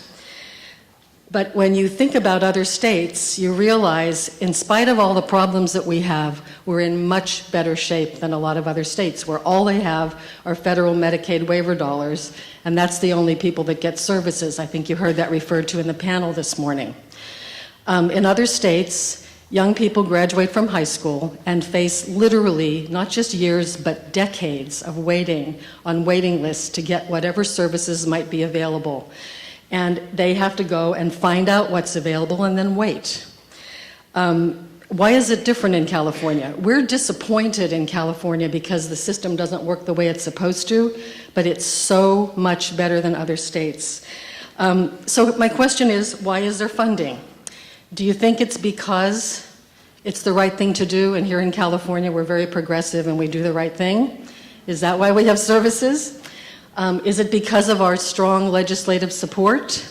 We do have a lot of champions. Senator Bell was here this morning, but I think everybody except Holly Mitchell voted for the budget that had no rate increases in it this year. So I'm not sure about our strong legislative support. What about the political power of our grassroots? We're known as having very strong, healthy grassroots in the developmental disability system. Is that why services are here? Okay, my suggestion to you is that the correct answer, we're at a university, so I thought multiple choice would be good. The correct answer is D, in my opinion. I think there's another reason why California has the services that it has. And the reason, I think, might surprise you. The reason has to do with that little document called the Individual Program Plan, the IPP. And the thing about the IPP is that it's really lost a lot of image over the years. It's really become kind of not talked about so much, kind of old-fashioned. When I ask parents about their IPP experience, most of the comments that I get are frustration. They're sick of the process. They've had 3 different case managers in the last 2 years. Their case manager doesn't understand the family or tells them what to do, and it's generally a negative experience.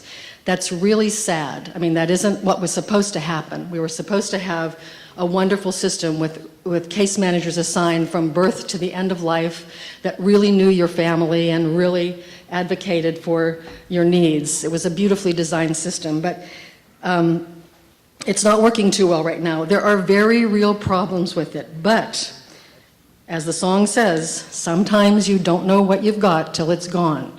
And we have to really pay attention to that, because there's something about that IPP that is holding things in place that we need and that you really need if you want to make change in the future.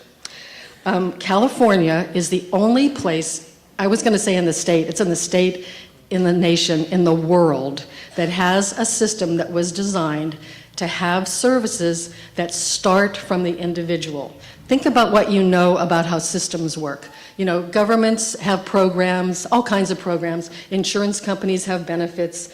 What it is the people in power decide what they're going to offer, and then they make a list, like a menu, and then they decide who's eligible for what. That's the way everything works. Unemployment, Social Security, health care, everything, every social service system, the people in power, and Senator Beal said this morning, it's kind of top-down. That's the way everything is everywhere in the whole wide world. You know, taking it to extremes, dictators deciding what everybody does. Nobody starts with the individual person, the individual citizen, and builds a system that starts from their needs and goes up. I'm pretty sure that California's developmental disability system is the only place in the whole world that does that. It's absolutely the most radical thing there could ever be. And I think it's because it's radical that a lot of people in power, policymakers and others, don't talk about it a lot. It's your power. It's the individual's power. So in a top-down world, we have a system that starts with the individual. And the thing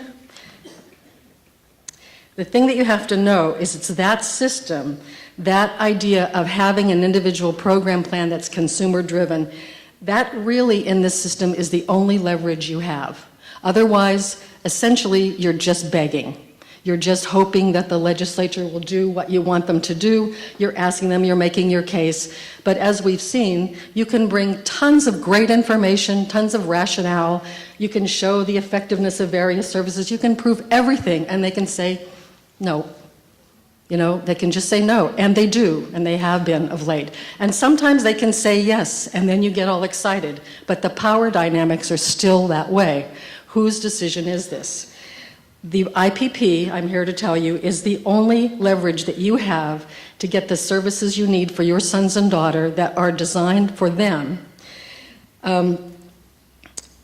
I think the best example is for people that have kids in school. If you have children in special ed, you know the role of the individual education plan, the IEP. And the IEP is great because it comes from a federal law. And so there's that power of having it be national, and there's a lot of people that know about it, and everybody knows that IEPs are there. And then you come to graduation day, and several people have referred to it as the abyss, when people step away and they no longer have that protection. What I'm here to tell you is the IPP is for adults what the IEP was in school. And you could not have gotten, I mean, it's not easy, God knows it's not easy, but what you have been able to get in your school programs, you can only get in the adult world through the IPP. The reason why it has its power, what does the 3 mean? Oh my gosh, okay, I have to talk faster. Oh dear, dear, dear, I thought that meant I was on minute 3. Okay, the reason why the IPP is so powerful in California, okay, it's the only leverage you have. The reason why it's powerful in California is because there was a Supreme Court decision in 1985, and the reason there was a lawsuit is because the state decided they didn't like the IPP. It had gone into effect earlier in the late 70s, but then there was a budget crisis in 1984, and they decided, oh, no, we only have money to pay for these few things. So they cut services. They said you can only have these categories of services. And so that resulted in a lawsuit. It was ARC versus DDS. And this was the result of the lawsuit, a unanimous decision that the Lanterman Act defines the right of developmentally disabled persons to be provided with services and the corresponding, this is key, obligation of the state to provide them. It says they have to. There's no have to in anything we've talked about today. This is the only place there's a have to. That is your strength. And it went further, and it explained that the IPP procedure, it's through the IPP procedure that the Act grants to each developmentally disabled person, and the obligation it imposes on the state are implemented. So that is really, really powerful, that IPP. No wonder you don't hear about it much. The thing about the IPP is it's the only tool you have that will It's the only tool you have that you can use to assure that your sons and daughters get the services that they need. You have to learn how to use it. People don't have a lot of classes in how to make the IPP work for you. They do for IEPs, because that's institutionalized nationally. You need to learn how the IPP is supposed to work. God knows it does not work that way, but you can make it work. You have to find out how it was designed, and that'll help you through the whole adult life of your sons and daughters. It's the only tool that can help you get the services that you need. The other thing is the IPP, in conjunction with one other thing in the Lanterman Act, is the only way new flowers are going to grow in terms of having a legal club to do it. That is the idea of open vendorization in California. I know some of you have tried to start programs. I know you know how hard it is. I know the Regional Center can think of 50 million reasons why they can't vendorize you, but part of the Lanterman Act is open vendorization. If you meet the criteria for vendorization, they have to vendorize you. You might have to make them, but that's the way it's designed. What services are needed is supposed to come from the IPP, and then vendors are supposed to be able to create services to fulfill those needs, and that's the way the system is supposed to work. People in bureaucracies hate that, and very understandably. It's an inconvenience. They want to be able to say what you're going to have, who's eligible, how much you're going to get. They can control their budgets. Their life is easy. It's hard to manage an entitlement system like this. I have many friends in regional centers, and I feel bad for them. You know, it is hard to manage, but I'm sorry, that's why you get the big bucks. Little joke there. It's very hard to do. That was a joke. I know they're underpaid, but that's what they're there for. And too many of them, I think, surrender to the difficulty and, you know, try to deal with controlling the budget and that sort of thing. But what they should be doing, and what we all have to make sure that they do, is honor the way this system was designed. Unfortunately, because it's difficult, there have been efforts underway from the beginning to erode the power of the IPP. It started immediately.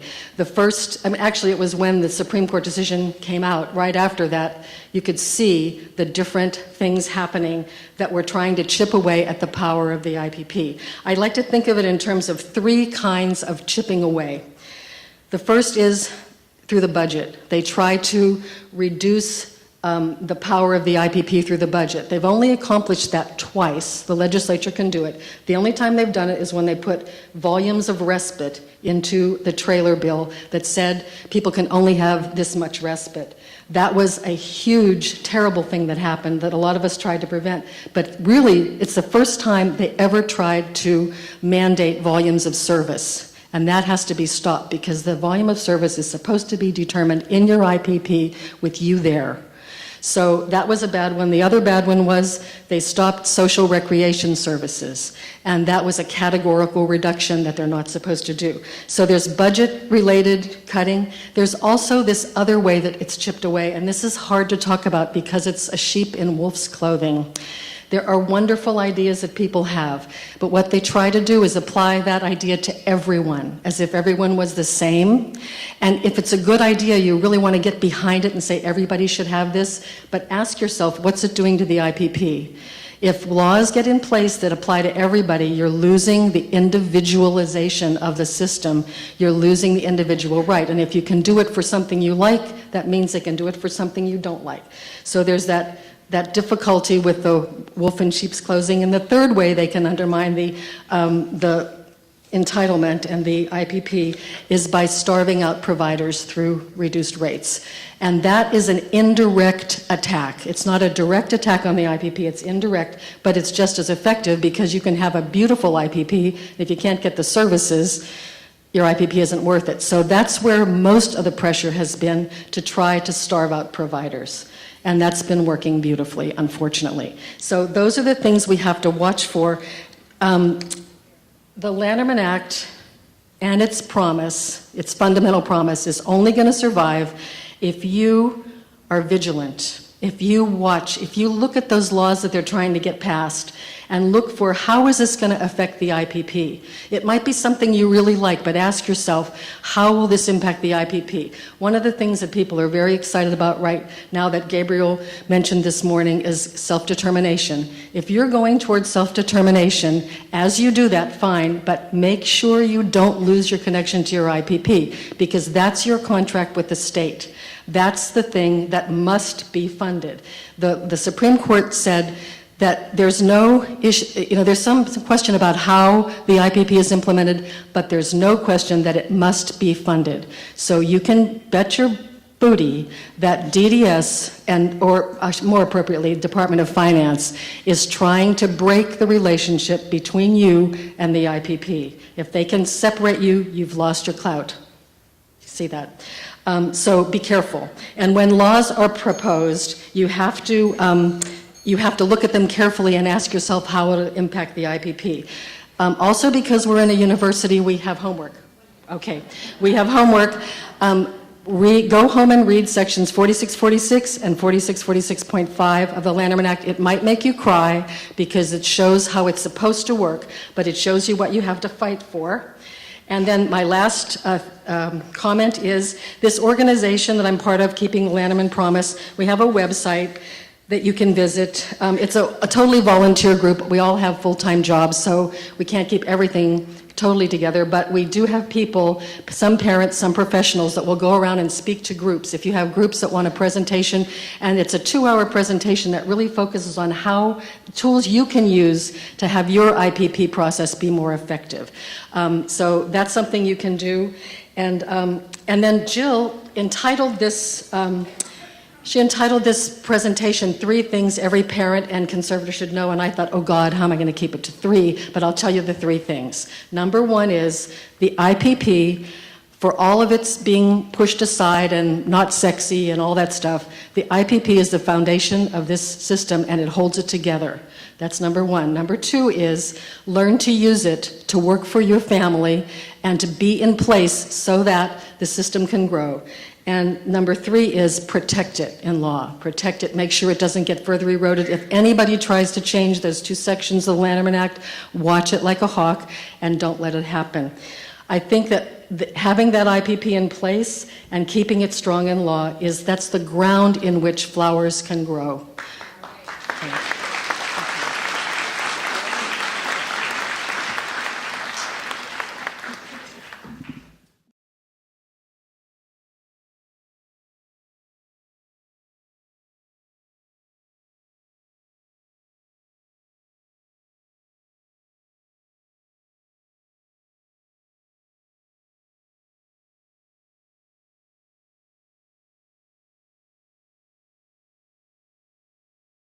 Have our panelists join us on the stage. I'm Kim Luke. Careful. I'm Kim Lukeman. I'm the Executive Director of Harambe Community Services. And just one quick statement from a couple of previous comments. I don't think we have to wait to 2035 to find out what's going to happen. It's happening now for service providers, families. We don't have to wait that long. So we must be active and vigilant. So welcome. This is a part of the program where we talk about the day programs that are available. So you're going to meet 6 organizations, very different, very diverse, that provide support to our community with day programs. But although the programs are different and diverse, they share some very common values. That's respect, promoting and supporting independence, embracing families, having the pursuit of excellence, and creating caring, safe, and fun environments. So these providers do this through community-based programs, with center-based programs. They serve a wide diversity of participants. So we have everybody on every level of the spectrum, in terms of also people that are nonverbal, people that have behavioral, mental health, forensic challenges. So you're going to hear all kinds of descriptions of programs that are available. They all honor the culture and custom and languages of their participants. They engage in a variety of activities from vocational training, employment, volunteer work, summer and micro businesses, day trips in art and music. So it is my extreme pleasure to introduce you to these 6 organizations. I think we're going to start first with Harambe. So I'd like to introduce my friend and colleague, Denise Bradley. She's the founder and clinical director of Harambe Community Services. Are we doing it from... Thank you. For the last couple of months, we've been going around talking about all the things that are wrong with the system. I hope today that I can talk about things that are working in the system. Our programs were originally developed for people who were transitioning out of Ag News through the Unified Plan. So we are a specialized program. And what that means is that we have an enriched staffing ratio. We have programs that have 1-to-1 staffing. We also have programs that have 1-to-2 staffing. And then our non-specialized program has 1-to-3 staffing. The specialized program, the eligibility for services for that is that people have to have severe behaviors or a coexisting disorder such as a mental health diagnosis, substance abuse, or forensic involvement, which means the person is under court order either through parole or probation.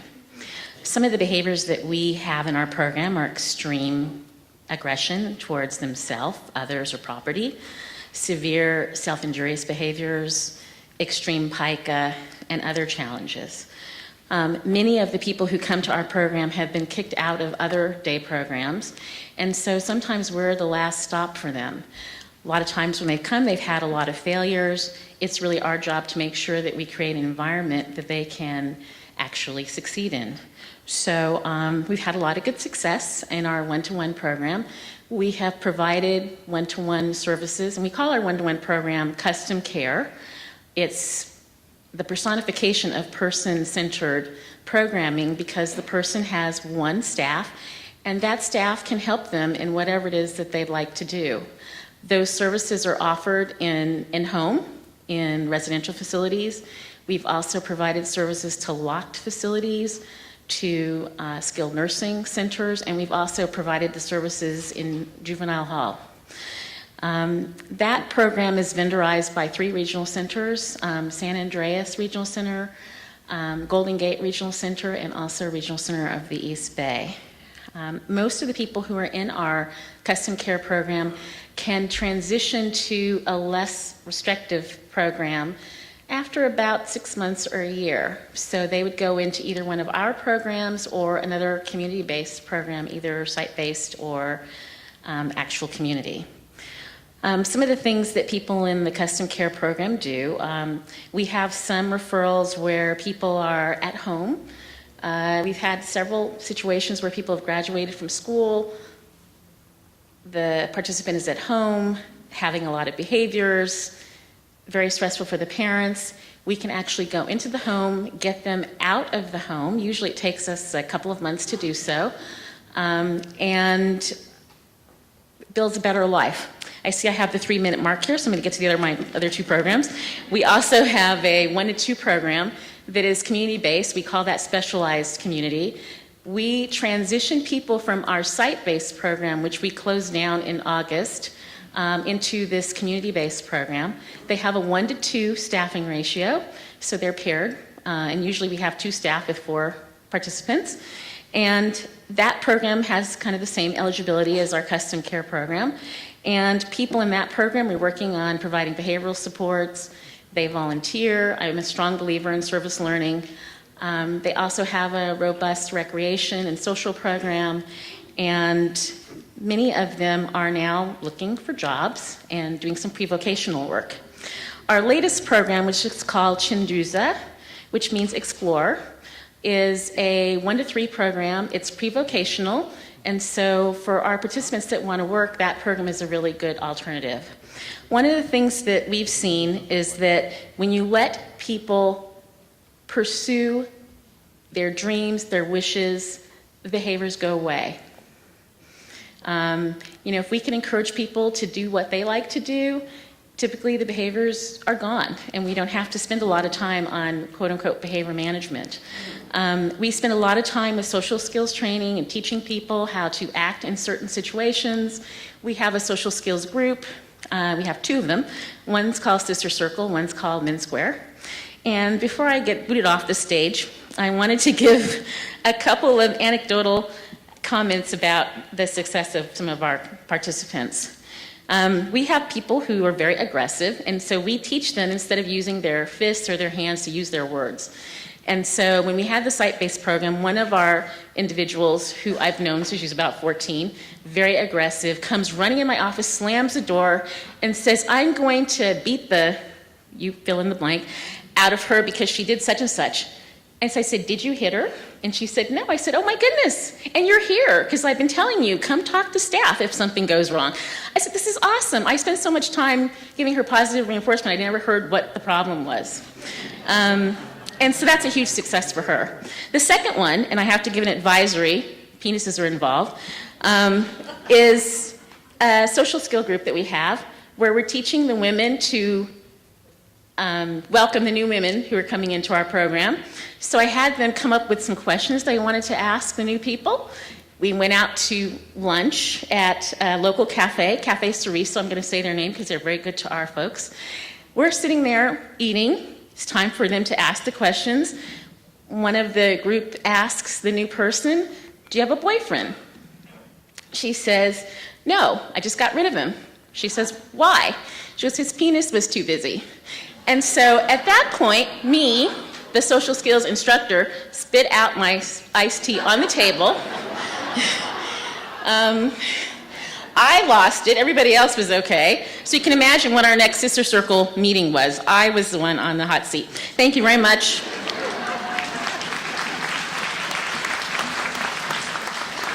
While we transition the slides, I'd like to welcome up Anna.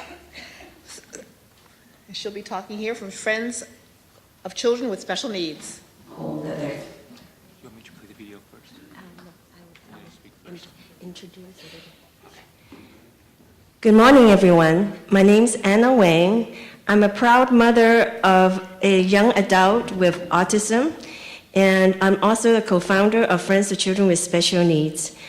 Before we go into my talk, I would like you to see the video.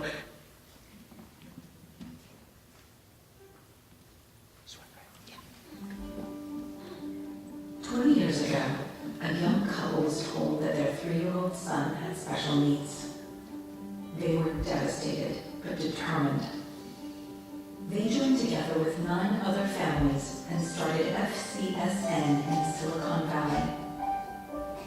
It was 1996, and their dream was to build a community where their special needs loved ones could thrive with hope, love, respect, and support through integrated community involvement.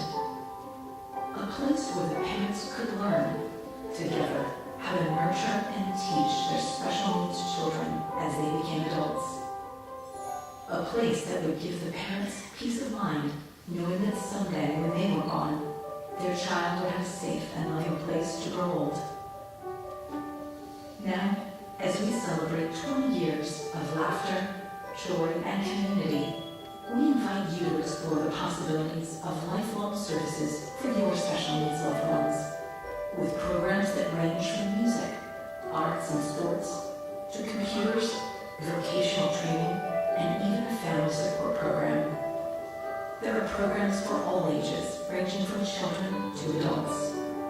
Our special needs loved ones live, work, and play in this warm and caring environment.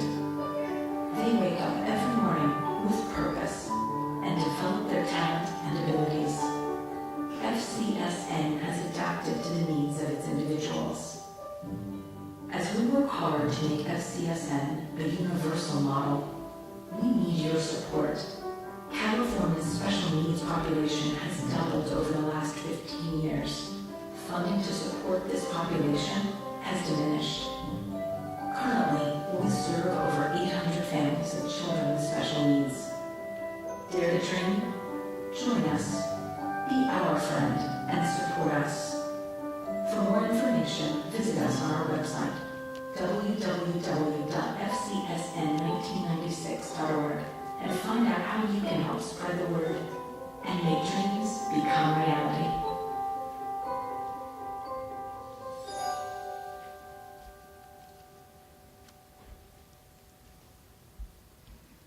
Okay, everyone. I want to, who has a dream for their child with special needs? Everyone, right? And when our child was first diagnosed, we probably have to change our dream a little bit, but we can still achieve our dream. It is Friends of Children with Special Needs' dream to provide happiness lifelong and also peace of mind for the families. So our organization actually focuses on what the family and the individuals needs. And I would say for the first 10 years of FCSN's life, we are all run by volunteers. And who are our volunteers? They are family members and kind-hearted individuals in our community who are professional and have the know-how to teach our children with special needs. So FCSN has been around for almost 20 years. That's why we made this video, to introduce what it is. And it's hard to talk about the adult program without first talking about the children that we so love. Because when we first started, my child is a child. And then as they grow old, we know that they need a good day program or employment opportunity. So we have the adult day program. And then later, we think, okay, where are they going to live? So we establish housing program. So all these different programs are actually established on what we call dream projects. So 10 years ago, we just finished our dream project 1, where we establish a day program, a center, and housing with supported living and independent living services. And now we are on Dream Project 2, which is creating opportunities for employment for our individuals with special needs. And how are we going to do all that? It's all because of collaboration between parents, a community, and volunteers. And it's a kind of think out of the box model. And we are thinking that our funding from the state through the Lentiment Act keep on diminishing. So we have, but our child's needs, our loved ones' needs are always ever increasing. And that's why we encourage and empower families to replicate some of the things that we do at FCSN, so that, especially with the tsunami and monumental needs of all the special needs autistic individuals becoming of age to become adults, we need to work family, community, and volunteers together to create a better future for them. So if you, just like the video says, if you want more information about how we do it, please go to fcsn1996.org and contact us. You can take a tour of our programs and then see how you can replicate in your community. Thank you.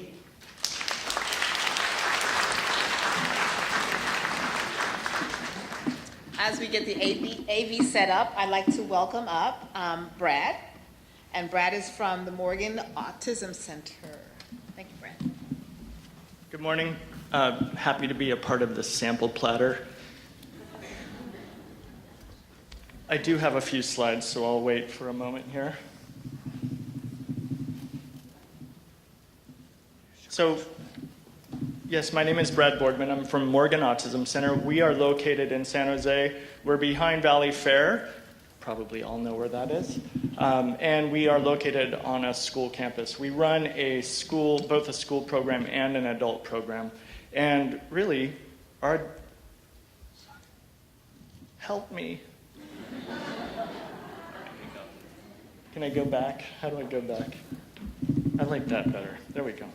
So, yes, we are a school and adult program, and really, we started our adult program in 1985 when we started to by the way, our school program's been open since 1969. We started our adult program in 1985 when we all started to realize that the needs of the individuals that we serve really don't just vanish at age 22.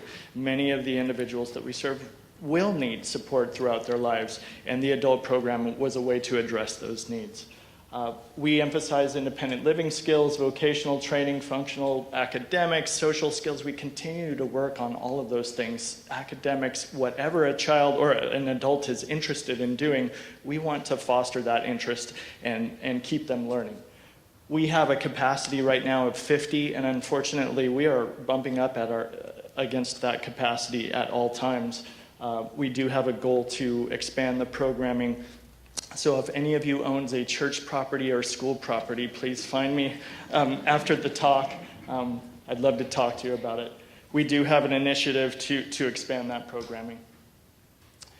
Our program has a 3-to-1 ratio for the most part. There are certain individuals that we do serve who really require 1-to-1, and that's one of our goals, is to really bolster our capacity or increase our ability to serve individuals who really have a higher need and need that 1-to-1 kind of support. We do have vocational training, and we do have some really neat relationships in the community. We have the opportunity for some of our clients to do a paid job. We have a relationship with Ratterman Manufacturing, and they can do work on site in an atmosphere that they really understand, and it's structured and it makes sense to them and they feel comfortable in, and they can work for a paycheck on site for that. We do emphasize positive interactions, and we'll talk a little bit more about that in a moment. We also have a community integration program, and about 2/3 of our clients are involved in that, and we really love our partnerships in the community. my thinking in the, over the years, I started as a teacher. Initially, I used to think, wow, it's so great for our kids and our clients to get out in the community and have these experiences.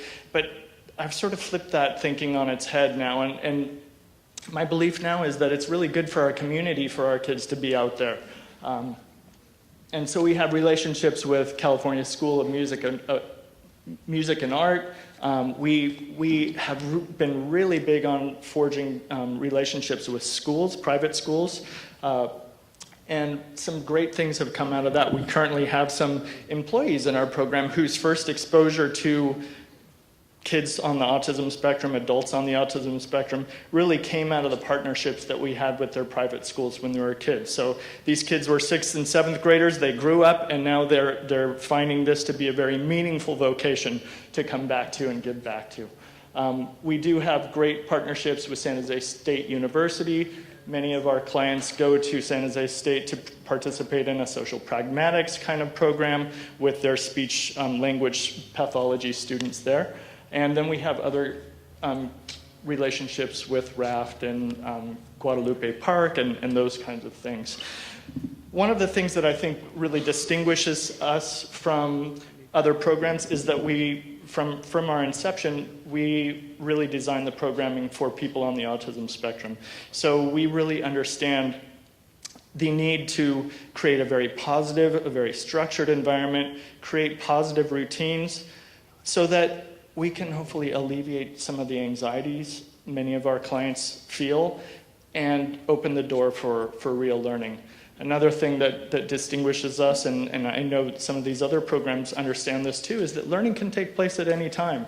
And you got to keep banging up against things and trying things because you never know when the light bulb's going to flick on and people are going to understand and they're going to take these steps towards better independence.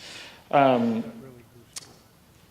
of course, learning must be fun. I think that's one of the things that really is important to our program. There's a culture of fun and interest and positivity at our adult program and our school program that really keeps people engaged and learning. So that's our program. Thank you.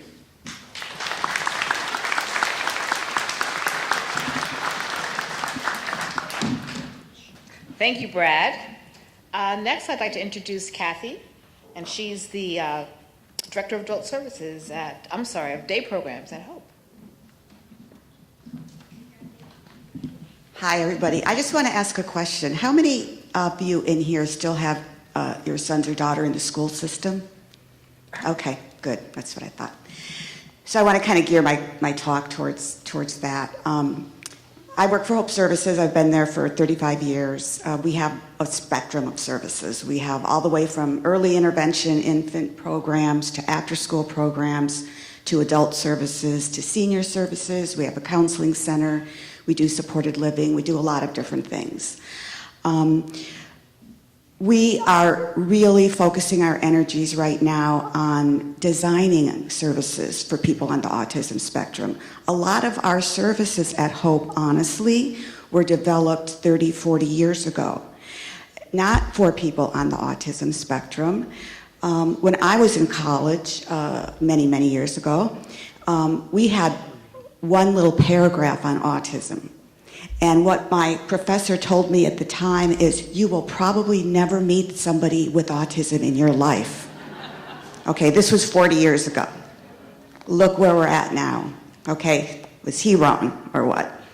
So we're looking at really, redesigning some of our services to meet the needs of people on the autism spectrum. One of the things that we're starting to do is we're providing tailored day service. Now that's very limited hours of support, but it's tailored to the individual, to what they want, whether it's finding a job or being a part of the local YMCA community or whatever it might be. It's very focused on the individual. We also provide a lot of independent living skills ILS services, which is a one-to-one service for individuals. So we have a lot of different things, and every one of these organizations up here is great. I have a couple messages I want to give to those of you who are going to be leaving the school system and going into the adult world. Number one is start your search early. I know a lot of families that I have encountered over the years, they don't want to think about it because it's like falling off the cliff to leave the school system. So all of a sudden their son or daughter is 21, 22, aging out, and they really aren't prepared yet. So I really encourage you to do your search early, develop a relationship with your adult day provider. The other thing I suggest is don't just take the word of your service coordinator. Question it. A lot of times, and I hope there's not a lot of regional center people in here because I don't want to make enemies. I have to work with them. But a lot of times they aren't forthcoming with what's available. And a lot of times they just don't know. I was in a meeting just last week with one of our people that we support who's having some severe behavioral challenges, and he lives in a group home, and I said to the service coordinator at this meeting, maybe you could get a behavior specialist in here to work with them. Oh no, she said, he's in a level 3 home. We don't provide behavior support in a level 3 home. I said, I never heard that. She said, oh no, I said, I think you need to go back and talk to your supervisor. Sure enough, she calls later and says, oh yes, we can.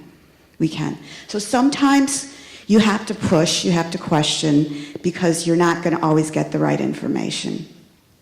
The other piece that I really would like to encourage you to do is to stay involved with your adult day program that you select. A lot of you out there work. We are looking for employment opportunities for the people that we support. Help us open doors at companies.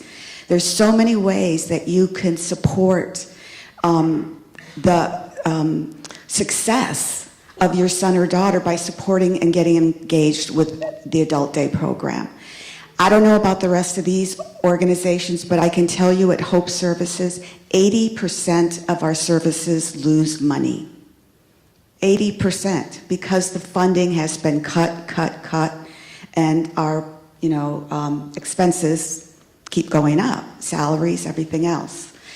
So we do a lot of fundraising, we need a lot of parent support in that area, but with the new ruling, you've heard them talk about the new home and community-based waiver regulations that are coming down.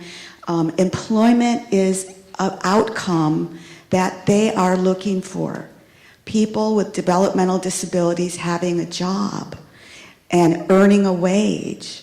Now, it's got to be very individualized, we know that, but just to give you one quick example, we work with a company called Agilent.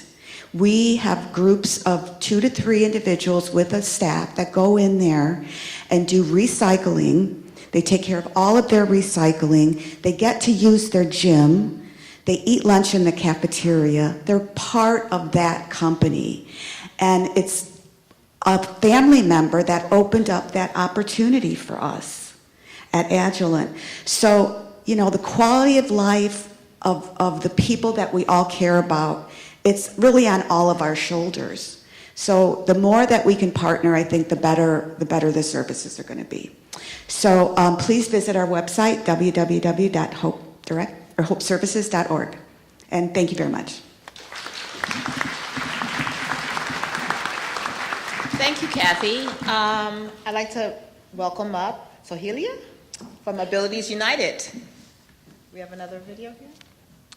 Just PowerPoint.